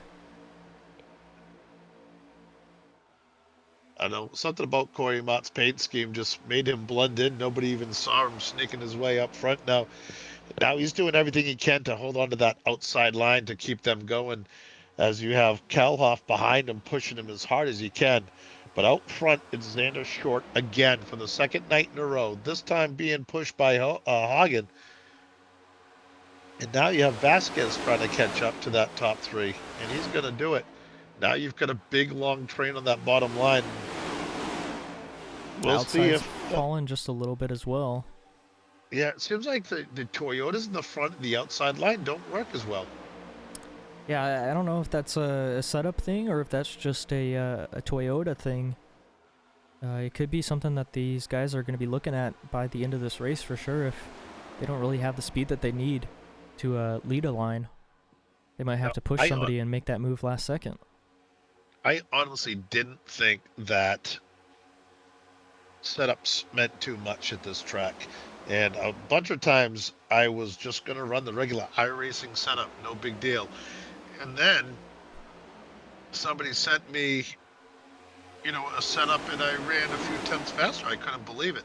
So setups do matter as far as being faster or not. So it's all driving feel, how they want. They make the decision just before the race. Whatever one they put in is what they've got, and they got to live with it now because there's no changing it. Yeah, and I would assume most of these guys are probably on either Majors, Conti, or even Ryko possibly sets. And most of those sets are pretty similar in the same way. And that's kind of what I mean by sets don't really matter in a way. Obviously, they matter against the default iRacing set or any free stuff that you can find.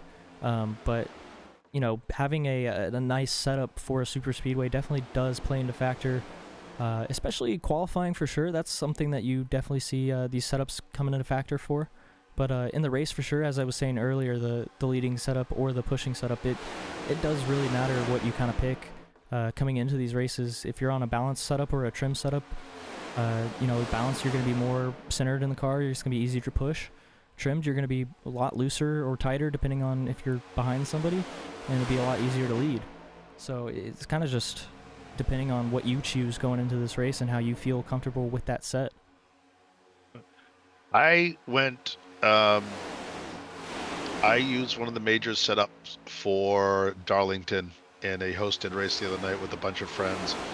And I went with just the iRacing setup, and then I tried the majors setup, and I was 0.3 of a second faster, not even trying to push it at all. It was just regular, same type of pace, and it just worked for me. Just helped me rotate through the corners so much easier. So if you have a good setup that fits your driving style, things are going to help you so much. And so it doesn't matter what your driving skill is, look into it. And like I said, this is Majors sponsoring this race, so go check them out. They have driving help and anything you can imagine, and it's definitely worth a look at.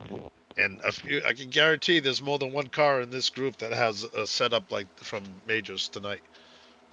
Yeah, and we see a top 7 starting to break away now from this back half, this second pack, we should say. It looks like Zach Johnson, Ben Lawson going to be leading it. They should be able to catch back up to these top 7 cars here. But looks like Stewart Harding Walker just came off track there for a second. Let's see what happened here. No caution. Looks like contact with him in the one. Noah Hamilton, he goes for a slide in the grass. No caution. Got to be careful sliding over that bus stop. Oh, man, he just missed it. So he might be in trouble to go a lap down here now at the end of this stage. I don't think we should bring him up in the booth right now. That wouldn't be a good idea. He's probably saying something that he shouldn't be saying. But back out front, the 2-car still hanging on to the lead with Hagen and Vasquez behind him. So, that's well, that was a close call. That could have taken out a lot more than just one car right there. So you see a little bit of that second pack was able to catch up, but now another second pack is started to form here as Alan Phillips getting left out to dry. He'll probably catch onto the tail end of this pack and try to catch up to the rest of these leaders here.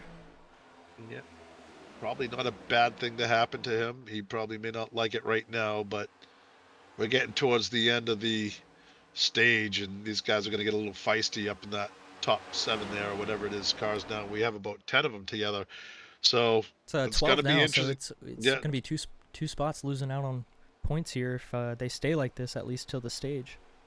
Right, so somebody's definitely going to have to make a move. Those two cars right there are going to have to do something in order to move up into that top 10.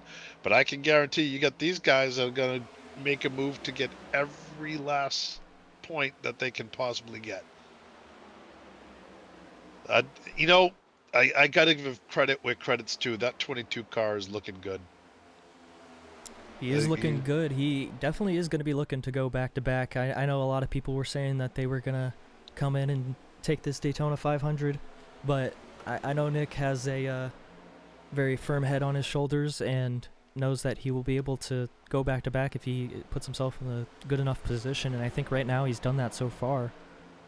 His teammates also just being around him pretty much the entire race as well helps him out. He's got Xander Schwartz right now leading. It looks like Ben Lawson's also in this pack of 12 up front, so that's just help all around. Also, Mankey is there as well. I didn't see Mankey in there. Nick, the other night when I was talking to him, he says, I'm going to win the race. And he wasn't like, I'm going to win the race. He wasn't cocky about it. He was very confident. I'm going to win the race. It was like a matter of fact. So I think he really likes the track. I know he's been practicing. I know he's fast. And he'll get the car. He'll get it done. He usually doesn't run any other races other than the Cup Series. Now we're starting to catch up with a couple of lap cars, and this is scary. One's high, one's low. Not what you want to see, especially if you're right there going through the corner. That's a bad spot to kind of catch cars. As you drive Daytona, you come through that little trioval right there. It's bumpy.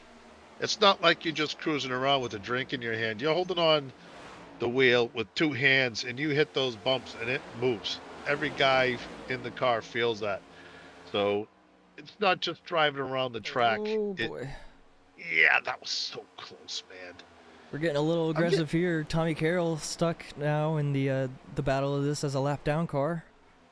Yep, and you see, it seems as if Corey's kind of holding those guys up a little bit at a time, but like right there, it looks like he's holding them up, but I think it's just the wind is pushing that car behind him all over the place. Yeah, and them catching the lap cars split up like that has made a 5-car breakaway for the leaders out front. So we're kind of going to be looking at this battle right now for these final stage positions, at least for the moment, as this is where all the action is. Unless those cars get front to back, they're not going to catch those top cars now. Yeah, I don't know if there's enough time. About 8 laps left in this stage. Especially when they're 2x2. Right now, Xander Schwartz still holding on to that lead with Hagen behind him pushing, and Vasquez. Makes it who's going to make the move and when are you going to make the move? On board here with Corey Mott as he's riding behind Henry Kalhoff. See them trying to line it up as best as they can and try to catch back up to these leaders. I don't know if it's going to be enough time though. Oh, that's not a good sign. If I'm the leader of this pack right now, I'm hoping that group of cars in front of me gets out of the way. Yeah, I would be as well. It looks like Alan Phillips is going to be going a lap down. He had to go down pit road there after losing the draft. I believe he was short on fuel for the stage, but should be safe to make it throughout the rest of the stage here if nobody else goes a lap down. We'll have to see. I think he'll be able to make it without going down another lap from these guys catching him. It's going to take a little bit more time than just a couple of laps. I'm just saying as a lucky dog. Yeah, no, that's what you definitely want. Yeah. You got 5 laps to stay there. And unfortunately, we've got a couple of cars that have been trapped down multiple laps since then. We had Phillips as a lap down, Gibbons, and then Stewart. And then you have Tommy Carroll is 3 laps down. Zach Saunders is 3 laps down. Can you believe that? And Thomas Villano is down 3. Austin Runkle is down 3. And then Jim Mott is the first car who's way, way down. So. Yeah, and I believe last night Saunders was also trapped multiple laps down throughout that entire race, and didn't really have a shot to work his way up through the field, as he's just never got a lead lap back. Well, So it's just it's kind of a repeating night for him right now.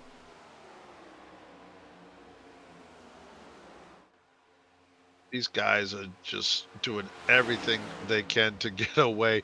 And you got that one car in 5th spot, I'm sorry, I think that's Porter in the 04. Yeah, that's Cody Porter. He is doing everything he can to just catch those guys, and it looks like he finally is getting enough of the toe where he's starting to catch them a little bit. I think he's going to be all right. Lap 127 coming down to complete to 128. Almost at the stage end, so these cars are going to be pretty safe. Although they are catching up with 2 other cars in front of them, not what you want to see. Yeah, as that's long as also those not what you want to see is a lap down car right now. Yeah. So it's going to be interesting to see what happens here with these leaders now catching more lap traffic. Is the second pack going to try to gain some time here? I believe they will. We'll have to see if these leaders get around the lap traffic easy, though. And Porter finally got that run that he needed, that toe to get him up to that car in front of him, and I bet you he's happy as you know what right now. These guys going high to get around these lap cars. Lap cars graciously pulling down low, and luckily that outside line now has a ton of grip. Everybody's been running on it, so there's no issues with them being down low like that. As they say in the pilot life, no issue. These guys are starting to get a little bit closer. These 2 lap cars trying everything they can to catch the back of these cars just to drag them so they don't go down further to the whole entire field, and they still have a chance to get a lucky dog. And that is the These battle guys, for the lucky dog. Leroy Sellers Yep. and Stephen Carlisle. Well, it's not going to be Carlisle anymore, as here comes the second pack. Yeah. Now you want to pull down in front of these guys so bad, but being laps down, you know you really can't. But man, you just it's so tempting sometimes. It's so frustrating when you can't catch the draft. But these guys, however, are not having any problems. There's your top 5, and we're coming to the end of this stage. And Short is going to get, most of these guys are going to get points for the second time this evening. The only one who's going to be getting points for the first time is Mott. Porter will be getting points. I think Nish will be getting points for the first time tonight as far as stage, if it finishes the way it is right now. We'll have to see. We got one more lap here, as the second pack is starting to close in, but I don't think they're going to have enough time to actually make any moves here. Mankey is that 10th place car right now, so he holds on to that final stage point. And again, these guys are going to get real desperate towards the end of that pack. They all know that they need one more position, so Mankey's got a target on his back, and that's not what he wants, because he's just trying to survive. There it is. Everybody's starting to make their move, trying to get that one last spot. And I think Mankey might be the one trying to make the move, but he's going to get caught up. And there's the caution. I don't know if he got the... It was he able close. to We'll get have the to see spot? how it all Yeah, sorts out. Yeah, he was able to get it. Mankey was able to hold on. Lawson almost got it at the end there, so that was close. And That just was last close. second, Cody Leach went a lap down, so he'll get the lucky dog instead of Alan Phillips, who was sitting in that catbird's position over Leroy Oh. Sellers.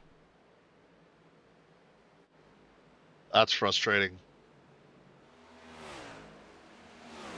Yeah, it's got to be, especially after running that long, being a lap down, and having the spot kind of in your hands, and then just last second somebody goes a lap down right before the yellow. Yeah. It's not what you like Well, to see. Well, we have 68 laps to go. And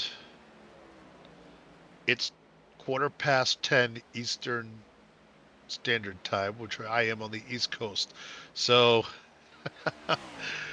hopefully we're going to zip through these next 45 or 50 laps or so, and then it's it's going to be game on. Yeah, I think we're going to see pretty much everybody come down pit road here. I don't believe that anybody will skip out on pit road, as everybody's fuel kind of is probably pretty low, honestly, I would assume at this point.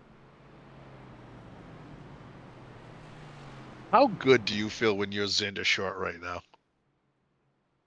I would say I'm feeling pretty good. You got a lot of team support behind you. You've led a lot of laps tonight so far. Won last night. And yeah, I think that's just going to give him just that extra boost of confidence coming into this final stage here. And obviously he's got Vasquez, last year's winner, on his team as well. So just knowing that, that just gives you all the confidence you need. So Leach going to Bunch get of his lap cars back. coming into the pits now. Yeah. So Xander's pitted way down at the beginning of pit road too. So that's not where I want to be. I don't like pitting way in the end of pit road like that. Coming off pit road is I think more dangerous than going onto pit road. It really can get screwed up. You get so many cars on that line, on that outside line, trying to just squeak down pit lane, and somebody will come out, and we've seen it a couple of times tonight. They just not clear, and you can't see much. It's just like the real deal, and you get the car on the outside, and you got a kerfuffle right there on pit road. I think Corey Mott was one of the victims. Matter of fact, I think Short got into it earlier with Mankey on pit lane and a few other guys. So pit lane is just as dangerous as the track. Doesn't matter what lap you're on. And one That thing is we haven't. true. Let's check with our chat to see if anybody's talking about how handsome I am. We got somebody number 2 for the win. That's a possibility, my friend. That really is a possibility.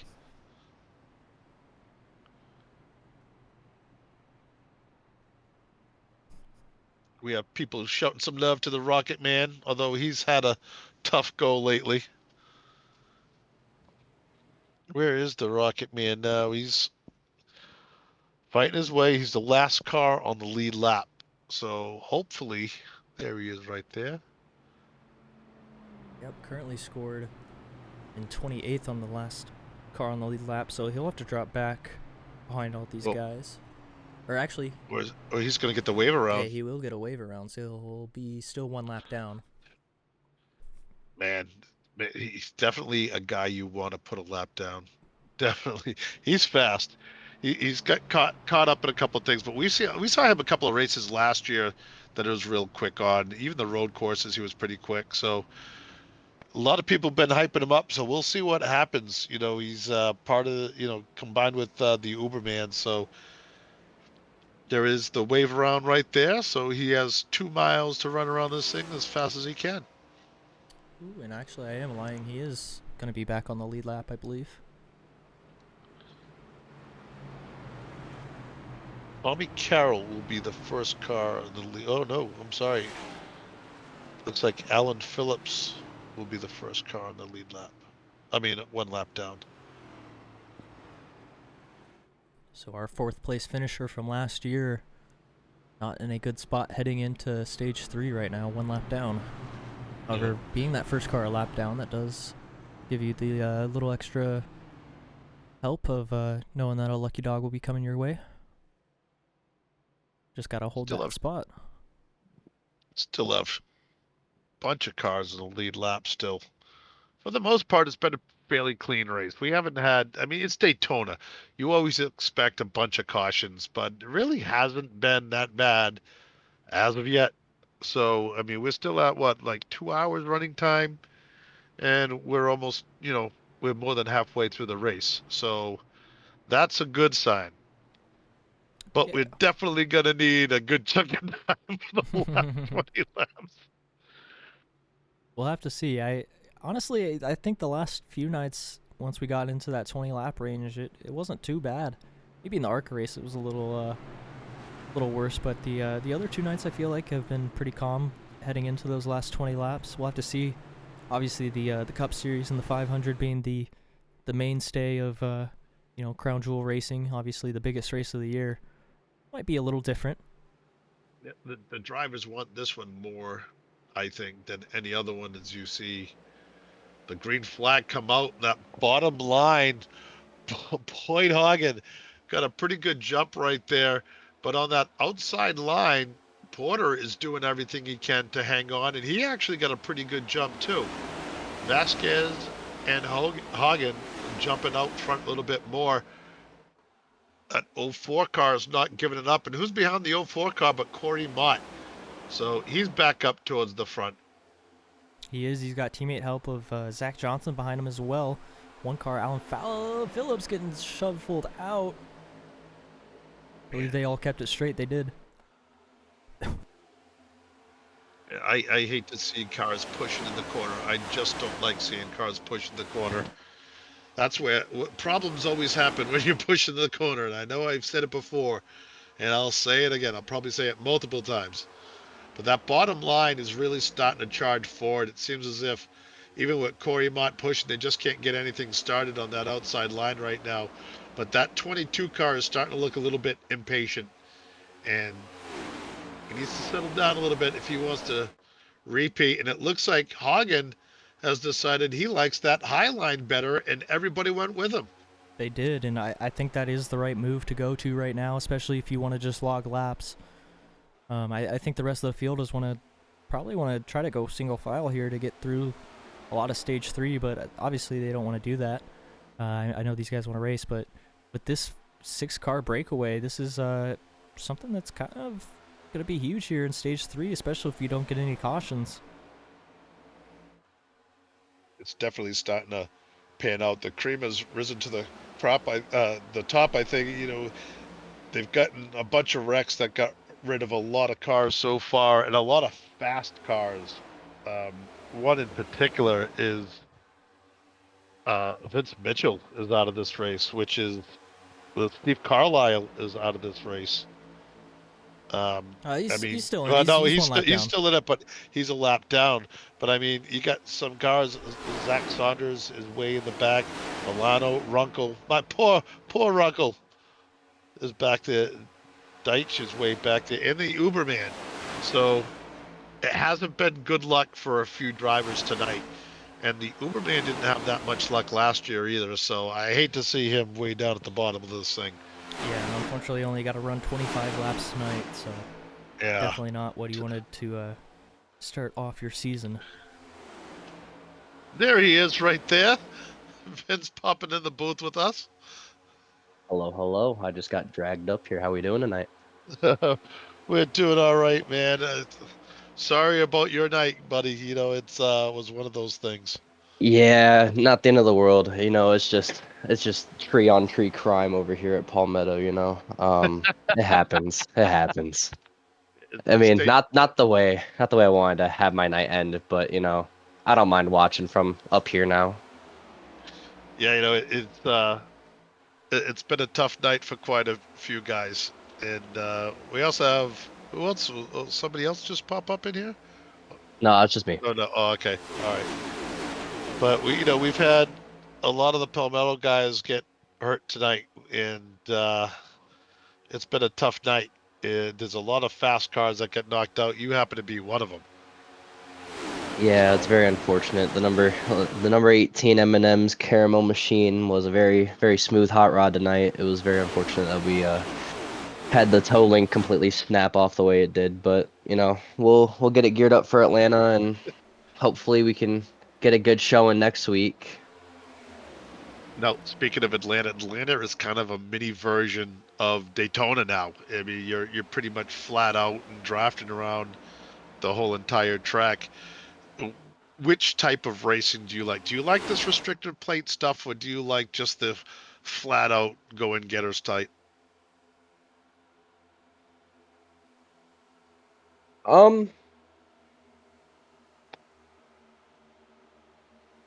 mean, it kind of depends. There's a lot. There's a lot that goes into it. Different track, whatever track you like.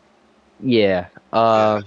It really just all depends on what timing, or not timing, sorry, it's been a long day. Depends on what mood I'm in. I love the way super speedways play out. I mean, they're so unpredictable, and a lot of people say there's luck to it, and a lot of people say that there's skill to it. It's really just it's more of a personal preference, really. It's nice to have the uncertainty and being on edge 24/7, but I also like going out to some of these mile and a halves and proving that we got the speed and just being able to take it corner after corner, lap after lap, and just seeing the pace build compared to flat out 24/7. Yeah. Now, what do you think of the outside line being pretty much the dominant line right now? Was that to be expected once the sun went down? Um, I would say so. Again, it just depends on what mood these guys are in because the group of guys we got here, we're all unpredictable. Especially when it's a crown jewel race, it's the full length, a lot of people aren't completely used to it. Some of these drivers are new, they haven't been behind the car that long, or maybe they have been and they're just not used to being around us after, the duels and the couple practice races we did. Um, so I mean, doesn't surprise me that the Highline's being utilized mainly on its own lonesome right now. I mean, they're trying to save their fuel from what it looks like, and just trying to see if they have it till the end, really. Well, it seems as if everybody's struggling right now on that bottom line. We almost just had a wreck right now. Griswold almost just came down on Zach Johnson, and we almost just had a big kerfluffle for about that 15th spot. He heads back up to that outside line behind the 95. But other than the top 6 cars, 7 or 8 cars, we've got a huge gap. And it doesn't seem like these guys are kind of forming up too well, but they're clicking off laps, and that's pretty much what they want to do at this point of the race. They're getting all geared up for the next pit stop. Now, Vince, let's just say you're in the race right now. You have about 50 laps to go. What are you getting right? Are you racing for the next stage, or you're done with racing, you're just waiting for the end? What's going through your mind right now? If I was behind the wheel of one of these cars right now, if I would like say if I'm in my teammate's shoes right now, leading the race, or not leading the race, but leading this little pack here, the 45 of Mr. Zach Johnson, I'm holding on. I'm essentially gonna try to salvage and get as much points as I can, but at the same time try to at least set up potentially for the win. Just depends on what happens here. I mean, we got a little over 50-ish laps to go still. So, Yep. I mean, anything can happen. It's very That's unpredictable. not I gonna be a believe smart these block, guys. Sander. Oh boy. Ooh, we got a Yeah, good there it block here is. from Xander. That was a very late block. Yeah. I guarantee Mr. Zach Johnson ain't gonna be happy about that one. Definitely had a lift to not turn that 2 car. Yeah, definitely. But if you look up in front, look who's in the 22 car, Nic Vasquez out front. Now, Nick called this race. We've said it before, and he is just so strong here. And you see that black 22 out front, and it's kind of like, you know what? Everybody might as well just follow him. Yeah, he is our super speedway guy from what it seems like. Every time you go to Talladega or Daytona or even Atlanta, you kind of expect him to be up front. I mean, that 22 Ford Ducks Unlimited machine is kind of always on rails when we come here to any of these tracks. So, I mean, he's always a good car to look out for to try to contend week in and week out, especially at super speedways. Now, if you look, surprisingly, that bottom line has kind of gathered itself together, and they're really starting to gain a little bit on that outside line. They still have a ways to go, but they're about 10 car lengths closer than what they were 3 laps ago. Vasquez out front being pushed by Hogan in the 96 car, followed by Pataska and Nichol in the 11 car, and Lawson in the 3 finishes your top 5. Porter, who we haven't seen until this year in the 04 car, he's putting on an impressive run tonight so far. He came out front, snuck his way to the front, and he hasn't left the top 5 ever since. Well, he's in 6th spot right now, but he's right there waiting for the end of this thing, trying to set himself up. We've seen a lot of new drivers tonight that are new to the series that have really been impressive, and he's definitely one of them. Also, Hagen and Pataska, you can't say anything bad about those two as well from their performance. But it's good to see these new drivers, new blood coming on into the field. And it's great to see the old blood like Vasquez and Condor and Lawson to kind of like push them back a little bit and let them know that this is their series, especially Vasquez. He had some words to say about some of the other drivers, and yeah, they are good drivers. They're factory drivers, but this is our house. So, I love seeing the competitiveness, and now we're really starting to see it on the track, the newer guys versus the older guys. But once again, that bottom line is really starting to catch back up. And I'm not sure who that is on the inside. It's Mason That's Hoffner. Mason Hoffner. It is Mason, right? I wasn't sure if it was Mason or not. But he's been kind of quiet tonight. He's been, towards the front a little bit and kind of sliding his way back, but he's looking very racy so far. I can definitely agree. Yeah, we got a whole good battle going here with both lines. The bottom line seems a little bit more conjoined. They're getting a little bit dicey, a little bit shaky on the front end here. I know I came in here a little bit out of nowhere essentially. But how have you been feeling about tonight so far, Nathaniel? Who are your top 3 picks that we'd have to go off of so far as your favorites to possibly win tonight with 50 here to go here or getting close to? Right now, I'm definitely looking at Vasquez going back to back. I think if we can see Cody Leach come back into this race, I think there's a possibility that he can put himself up into a situation where he gets a win. And then I believe there's also a big shot for Xander Short, as we have been kind of talking about all night. We saw him win last night in the Dash Series, and coming into that series as an open car, obviously that's just going to be a huge thing for them to win. And I believe that was actually their team entry open car, so just a huge win there for Factory last night. Definitely was. And, there's so many guys in this top 10 that could win this race. And for me, I think, Vasquez is out front. He's controlling this race. Hagen has been tough. Pataska has been out front almost the whole race. So I can see any of those 2 guys winning this. Then you got Mankey and Short that can easily win this thing. And then you've got the 04 car of Porter. Nobody really knows who he is. He's just kind of showed up this year, and he is running very strong. So I think he could be a dark real horse. Quick here, Bill. Cody did show up late last year. And, Late last year? Yeah, he did actually set the truck series pretty much on fire. He ticked off about, I want to say, 8 wins in a row last year. Yeah, no, I'm talking about the. But the Cup Series, the he Cup did Series, come in. yeah. He did come into the Cup Series. He did win. He did win one race, I believe, at Nashville, and then might have got another one as well. I don't remember 100%, but I know he did get the one in Nashville. Now I remember why I don't remember that, because that was when I had my motorcycle accident. Yeah, he came in. He also came in pretty late. So yeah. So that's why. But he's been very impressive tonight. So he's won in the league before. So here now comes the bottom I thought money with Garth Griswold. Yeah.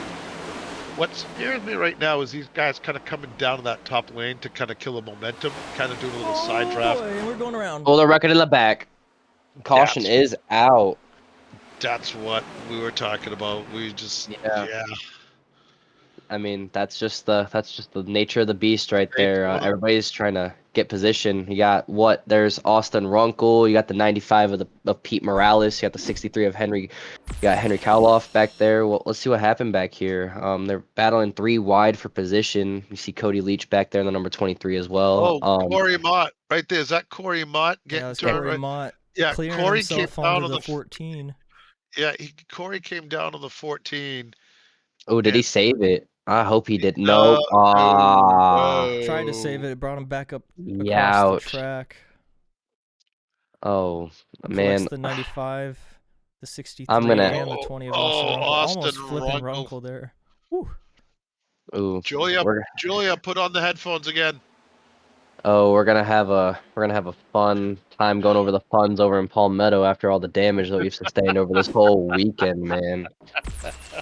Ooh. I mean, it doesn't look that beat up. I think he'll be able to get it back together and get it gathered if he didn't break the front right toe link off of Henry Kauloff. That was one wild hit that he did take as well into Pete. Yep. Hopefully they're all good and everybody gets it all situated and gets all their damage fixed and kind of just go from there. Well, Yeah. I'm gonna let you two do the talking for a little while because my internet's starting to act up and it's starting to lag a little bit. So I'm gonna run outside to the man cave while you guys are talking. All All right. right, for sure. Alan Well, Phillips I'm is gonna let gonna you get be the. main on this, man, because this was all you. I kind of just, like I said, I hopped up here just out of nowhere. Alan Phillips gonna get the wave around here. Get back on to the lead lap with the lucky dog. So he'll be 28th on the lead lap. I believe a few other guys might be taking a wave around here as well. It looks like Leroy Seller is going to be taking a wave around. Looks like We got a whole sea of actually he cars will in not be there. able to, Oh, as Mason Hoffner did not come down pit road there. So Mason Hoffner is going to be our leader. let's say we're like, so yeah, the 30 stayed out. Are these other cars are lapped down, correct? All the cars in front of him are a lap down. Yes. Okay.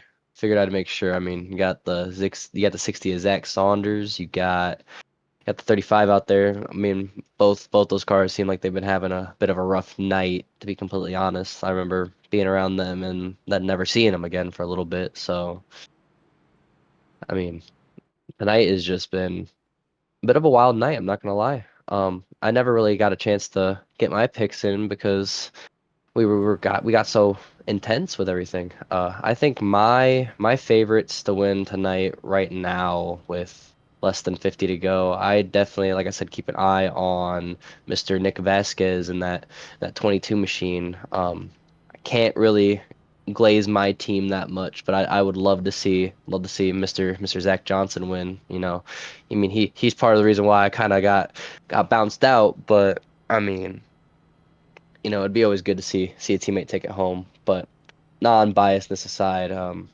I feel like a favorite underdog for tonight. I mean, I would also like to see Mr. Garth Bridgewald take it. I wouldn't consider him to be a complete underdog, but I mean, he's got speed. He somehow, I can't even say somehow, he just gained speed out of nowhere from halfway to near the end of the season last season. So he's showing that all that speed carried over. Hollywood's got something, and they're ready to show for it, I guess.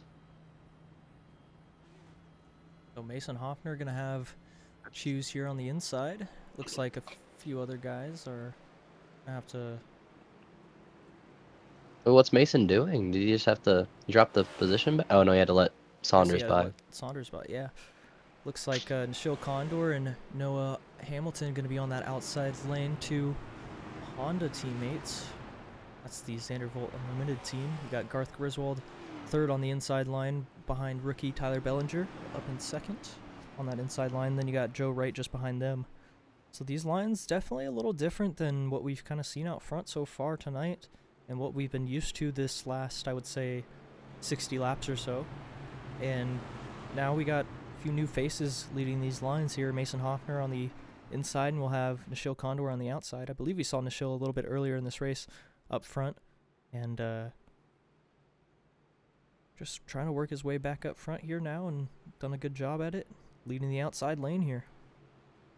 You know, definitely keep an eye on those two Honda drivers on the outside. I mean, you got the Chevy and the Toyota on the inside versus both Hondas. I mean, you got to have friends when it comes to super speedway racing, and I don't know how well Tyler and Hoffner are acquainted out here, but if I'm them, I'd get over those comms and try to coordinate something here to try to get a good jump because you got Nic Vasquez behind the two Hondas, and I mean, if you know Nick, I mean, like I said, these are like his bread and butter. Yeah, bread and butter. So you just gotta find a way to outpower that outside line. And since we haven't done it tonight, let's go ahead and crank it up here on this restart as we're getting ready to kick off, I would say, the midway point of stage 3 here, pretty much.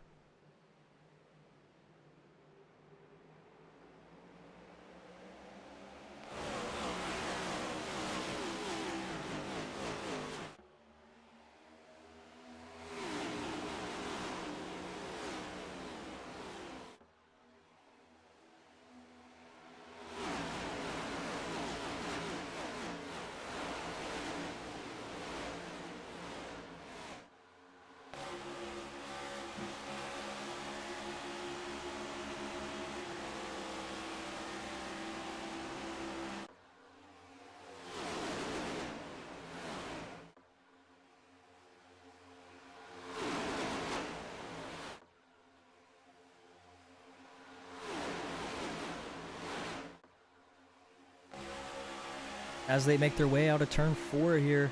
Michelle Condor holds on to the lead on the outside. Starting to run away with his teammate Noah Hamilton there. He's got Vasquez and Boyd Hagen behind him, as well as Dallas Pataska and Ben Lawson following that outside lane, starting to run away from that bottom lane, but here comes Belanger back on the inside.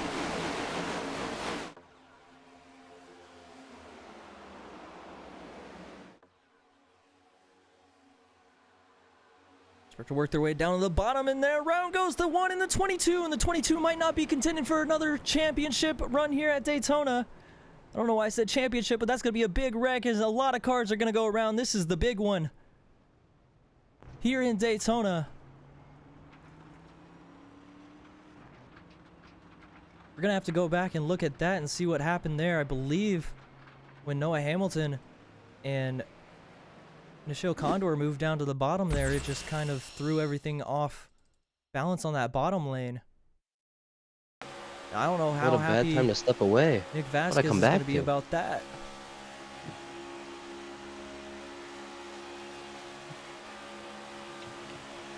Oh, the one just went and tried to make a late block, and it just did not work at all. And look at everybody just have to spread out. Yeah, no. Oh, Zach Johnson got collected, and there's a whole lot of good cars that just got tangled up in that mess. Yeah, we see just a bunch of cars tangled up here. Still trying to get more of this. Holy cow. You know, that's definitely the big one. And I don't think that's the last we're gonna see of that, to be honest. It's getting closer to the end. I think we might see at least 1 or 2 more big instances like this, to where people are just gonna make late blocks or just desperation moves, and like I said earlier, nature of the beast. They just have nowhere to go. Everybody's just checking up, trying to avoid it, and everybody's just running into each other. Thomas Wolf, oh boy, almost got a hit there. Makes it through. However, through the grass on the bottom. Can we get a good look at the 22 and see how much damage he got by any chance? Oh, he got hit pretty 'Cause hard. He might not be drivable here for the rest of the night, at least. Or if he is drivable, he's not going to be in contention for the rest of the night, that's for sure. yeah, so he goes, gets a good run on the one. The one makes a really late block, runs into him, and ooh, he smacks that outside wall really hard. Gets ran into the 2 of Xander, and oh, both factory cars just got him. And Mr. Zach Johnson tagged him too. Yeah, that's at least got to be a minute or a minute and a half, maybe even more worth of damage. I mean, his night might not be completely done, but he might have too much damage to even try to contend for the rest of the night, unfortunately. Oh, what did I miss? The You big missed the one. big one, Bill. Oh no, I don't see Nic Vasquez. I don't see. Oh boy, what did I miss? We both came back at the worst times. I came back, put the headset on. All I hear is we got the big one. Oh no. Yep, so Yeah. pretty late big one, honestly. I'd say it's pretty normal for a late big one at this point with how racing kind of is, but actually I would say it's pretty early for the big one now. If we're kind of talking about racing standards nowadays, usually you see it around 180 or 190, usually a little bit later in the race, but now you're on 157 going under yellow for the 10th time tonight. On a pretty good pace so far. Well, it's not a bad pace, but who did we lose out front? I see the 22 car. I don't see anywhere. Oh, we can go back and show you it again if you'd like. Yeah, The one essentially made a really late block, and Oh, I don't know if I'm Nick gonna was be able to not find this. lifting. Oh, Mr. Nic Vasquez was not lifting for what it looked like, so it was just miscommunication on both lines that caused everybody to get essentially stacked up going into 3.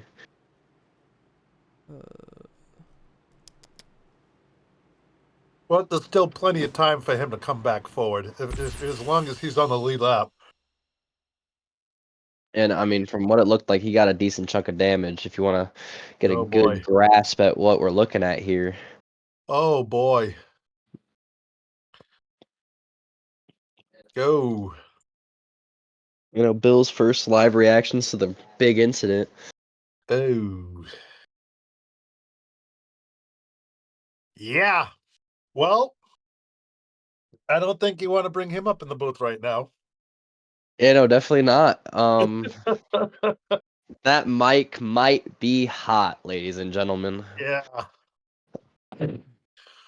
So, well, he didn't get towed to the pits, so that's always a good sign. He is on pit road fixing that damage now, though, so we'll have to see how much he truly has. I don't think he'll be able to contend for this win anymore. I think he'll still be able to run. I just don't think he'll be able to stay in the draft or even lead a line anymore. So, kind of And you know very what they say? unfortunate situation there for Nic Vasquez. You know what they say? Cautions breed cautions. Yes. Not to mention, Bill, you got to pick a new favorite to win because your number one contender just got knocked out by I can't say Ali. I was gonna say he went to go box with Ali for a few rounds, but Yeah. Well, I mean, you got to look at the top 5, and you got to look who's dominated so far tonight. And you know, you got Jonathan Liger's up there. I didn't even notice that. Holy cow! yeah, like, look at the Paint King coming out of nowhere. He's been very quiet tonight. He's been kind of trying to stay out of the mix and just be there for the end. We get a Jonathan Liger Daytona 500 to win in 2025. He'd have more wins than Kyle Busch already this season. That'd be insane. That would be the ultimate underdog story. A Yeah, privateer comes out here and beats everybody.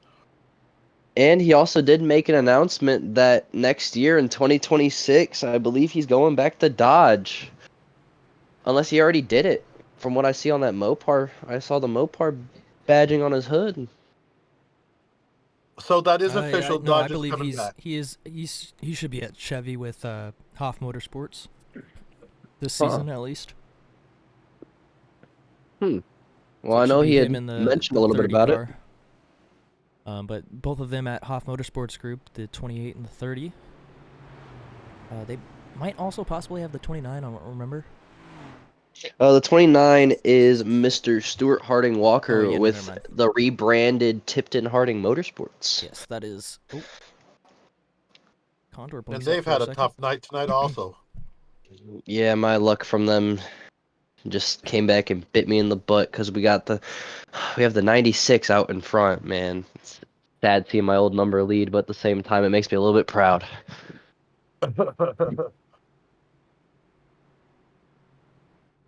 Well, some of these guys out front have really been putting on just a great show.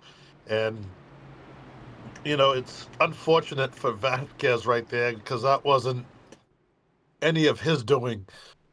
But some of these guys have been extremely fast, and Hodgin and oh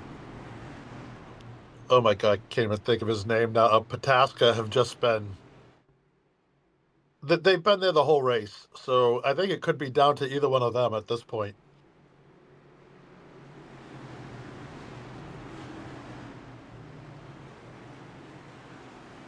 Pace car rolls off into pit road.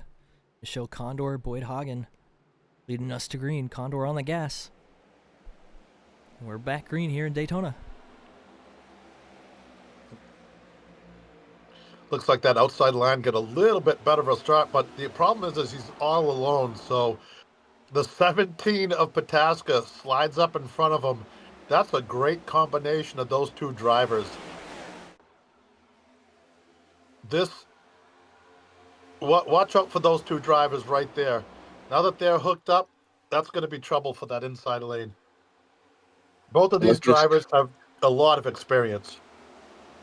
Look who's come back near the top 5, Mr. Corey Mott. Where did he come from? I didn't see him for a little bit, and now he's coming to show back up. We got Mr. Cody Leach in the top 20 from one of our other picks earlier.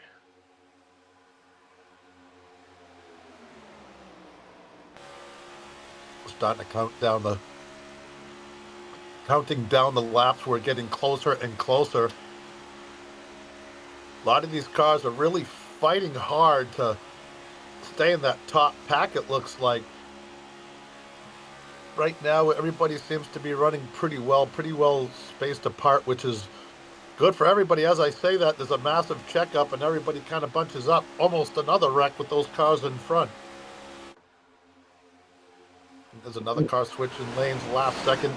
Corey Mott trying to decide where he's going to go, up or down. Oh, almost contact there between the leaders as they're trying to side draft on the outside. And that's what you got to be careful about. Pataska and Hagen going to go to the lead, though, however, here.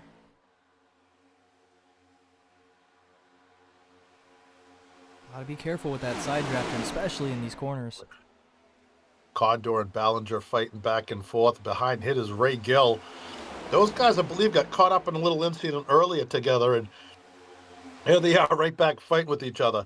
Good to see Ray Gill back up there, because he was running pretty well earlier and kind of got shuffled back in a little accident, and now he's back up.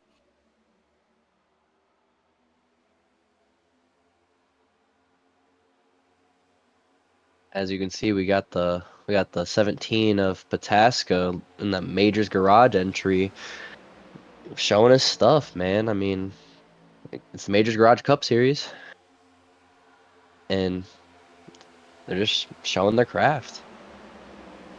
Being one of the factory drives definitely has its benefits, and we're seeing that tonight. These guys come out here and, they've helped develop some of these things, and they know what they're doing, and they're showing their strength. What I'm proud of is our guys from the previous years who have really just held on to it with them, with these factory guys, and just kind of fought to prove that, they're serious about racing too, and we just almost had another one. You think with that outside line, kind of with the gaps that it has, there wouldn't be an issue with that, but that was way too close for comfort at this point. They gotta hope they stay in the draft as well here. Yeah, I think they got too close up going into 3 and 4 when they all tried, like, at least staying close within one another. They just all kind of accordioned and smacked into one another, and that kind of just caused everybody to get a little bit separated, a little bit discombobulated. They just got to make sure that they don't lose the draft and can stay grouped up. I mean, laps are winding down, and they're just gonna stay single file. I don't know. Who do y'all think's gonna make the first move? Y'all got any bets yet? I'm not touching that one with a 10-foot pole. It's still a little too early to say, I would say, honestly. Yeah, I think we gotta wait another maybe 20 laps or so before we really start seeing anything, especially if there's a opportunity for pit stops here still. I don't know if everybody's going to be good on field to make it to the end of this race. I don't think it's possible. What's the actual marker on laps? I know there's about 45 laps in total that you can make, but you can kind of stretch that to about 50 to 53-ish. So it could be close for a lot of these guys, but a lot of these guys on pit road at 152, 158, so it is close. But the thing is, running full speed runs that tank really low, really fast. So you got to be really careful what you're doing with the gas pedal out there to make sure you have enough. And then also, if we have a caution late, we have unlimited overtimes. So that is also another thing to think about. Do these guys have enough fuel for those as well? Yeah, no, that is definitely something to think about. Going into the first stage, ironically, I can bounce off that and kind of feed in some information. I was 3 laps shy. So me and a big group of guys had to pit early on because we were so short. I thought I had enough, but I was tailing near the end of the line. Asked Mr. Mott how many laps I was to the good. Looked at it, and he was like, "Nope, I think you're gonna be like 5 laps shy." So I stretched it to 3 laps shy and somehow saved enough to get to pit road in time. Well, those guys in second, third, and fourth, and fifth, they're saving a lot more fuel than Pataska is right now. So I think Pataska's good to go. I believe he stopped not that on one of the last cautions. He stopped on 152, so it's going to be interesting. Ooh. He does have 6 lap older than pretty much everybody else in the field. It's going to be close. He'll be okay if these things happen.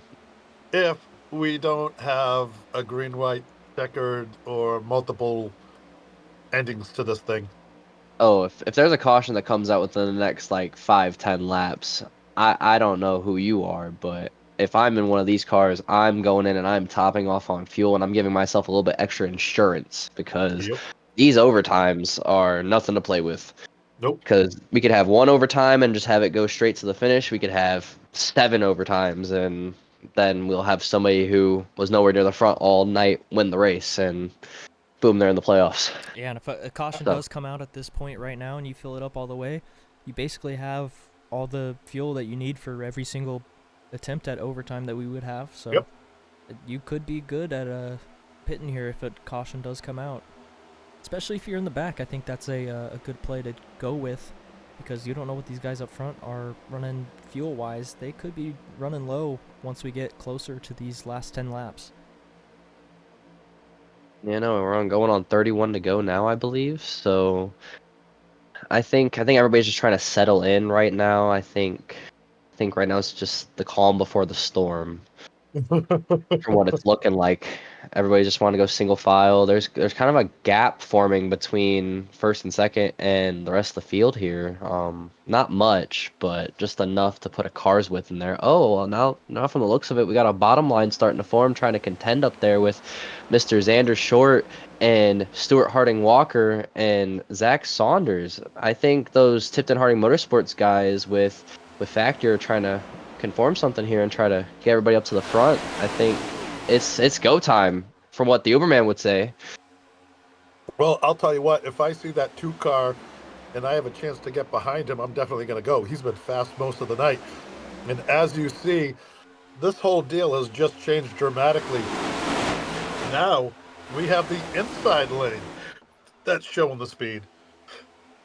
Yeah, don't count out those Tipton Harding cars. I mean, we were all good last season, and they brought the speed from last season over. And Mr. Rocket Man is showing that he's still got the flames, he's still got the burners on. He is not giving up at all.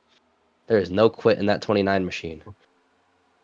You know, the Uberman last year, the beginning of the race, beginning of the season, especially at Daytona, did not have good luck. Excuse me. You know, he All of a won his sudden, duel last year, and then wrecked out. the race was just kind of he just got caught up in a few different things in the race, and then all of a sudden at the end of the year, well, towards the middle and the end of the year, that team really started to show who they were, and they started getting up front, and next thing you know, we're interviewing them at the end of the race. So it's frustrating to see him after last year getting the team working the way it should be, and then coming out this year and just having bad luck. Yeah, no. Oh, we got the Here we leaders. I go. think they're That's all what I was going to talking pit. about. Pit stops. Yeah, I had a gut feeling Oh, they're about to wreck. Ooh, Xander saved it by the skin of his teeth. Holy cow. Somebody get a code brown on that man. He is definitely gonna need a new fire suit after that one. That was super close. And Now we honestly, got I think Mr. these guys that are out here now can make it to the end of this race. So those guys that came in on 152 might have kind of just put themselves in a hole here. We'll have to see what kind of plays out through the rest of this race, though. I think they're banking on a caution because now you got the open. I think the open entry of Zach Saunders pushing Stewart Harding Walker. I think Zach's a lap down still. He's just He is 2 shoving laps his down. teammate. Yeah, he's shoving his teammate. You know, making sure he's playing defense. It's like DEI all over again.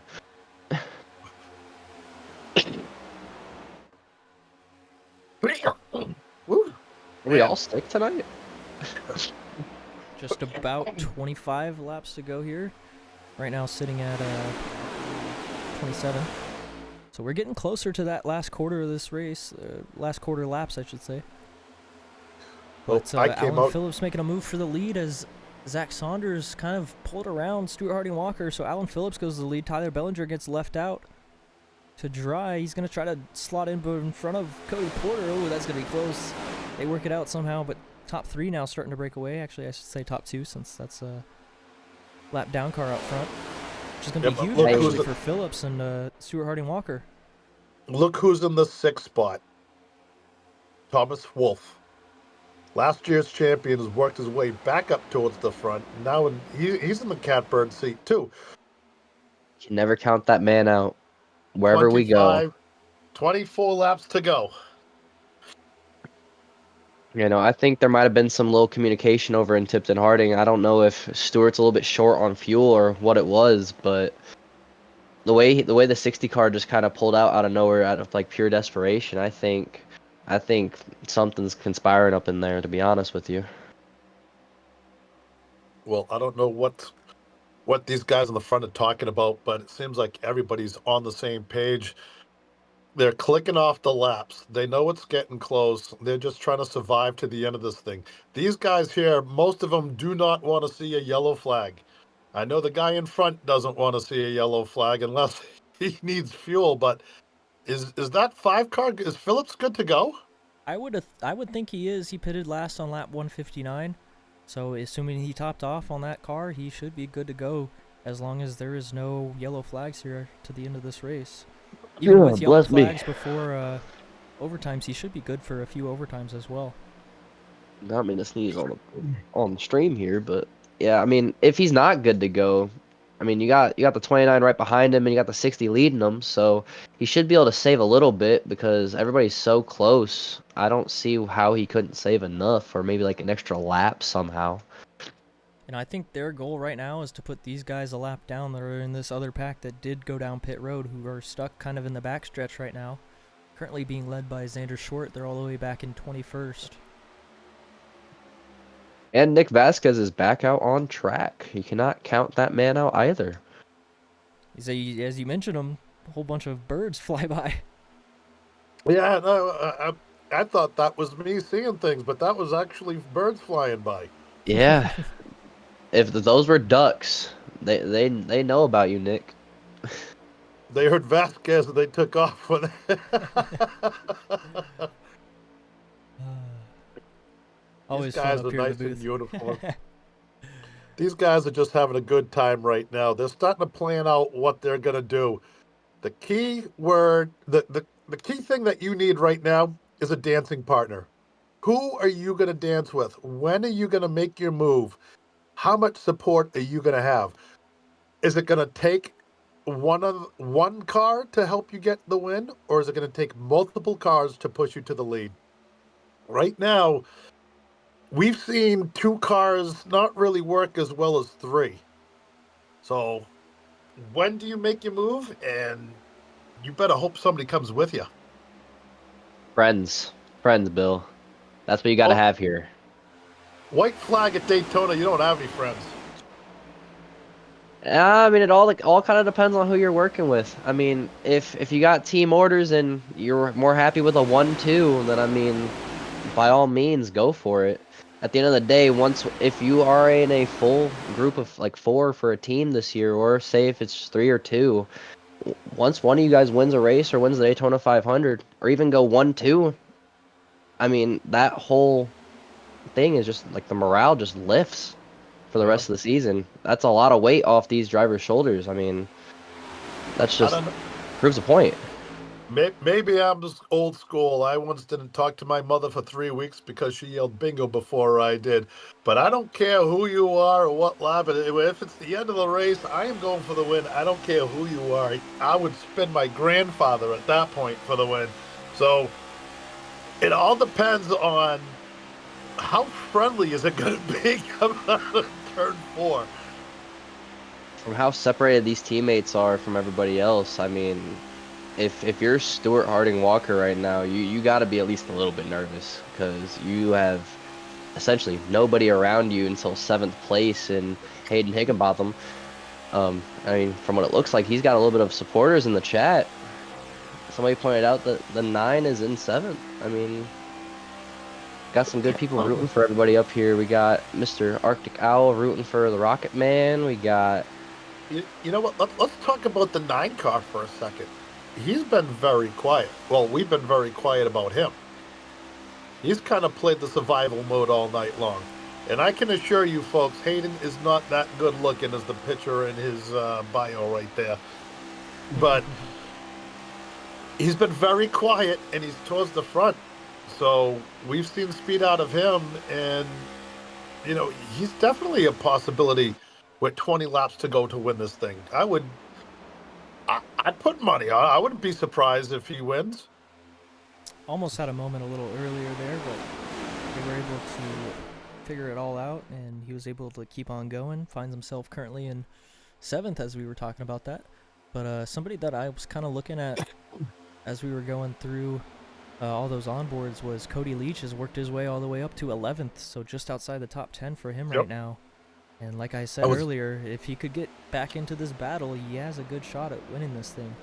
Yep. Like I was just about to say, he had worked. He was working his way back up when you had mentioned it. So he's got a lot of fire in him. I think I think he's been a little hard on himself since last year. He was a little disappointed with the way the season ended up finishing, and it's kind of like a revenge tour for him, I think, this year. So I love the kid. I think he's a very talented race car driver, and he puts his time in. So I'm going to pick him for the top 5 in points at the end of the thing. Not surprised if he wins the title this year. So Cody Leach is my guy. I'm loyal, and I'm sticking with him this year. The I second pack of don't cars doubt it. starting to make some ground on the rest of the field here. They're starting to pass the guys that haven't come down pit road yet. That's going to be a bad block if you do that, Mason Hoffner. He decides better himself, and they're going to stick by on the outside. So these guys are trying to gun down the leaders here. They're able to go full blast. I think the leaders are definitely going to be still saving at this point, just trying to make sure that they also have enough fuel for those overtimes just in case those happen.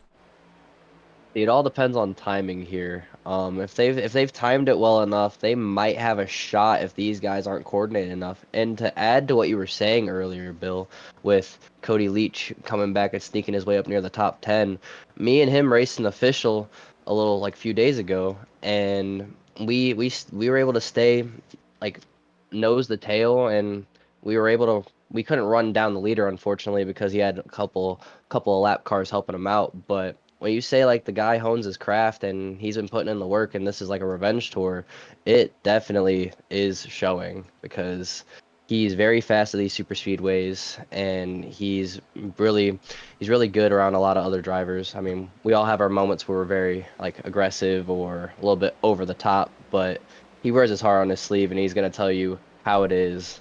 And overall, I could see him being at the top 5 at the end of the season for points or even possibly winning the entire thing.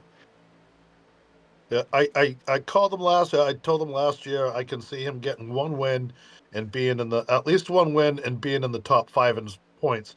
And well, he came pretty darn close to doing just that. So I'm super impressed with that kid. I love his attitude. I love talking to him in the chat and stuff.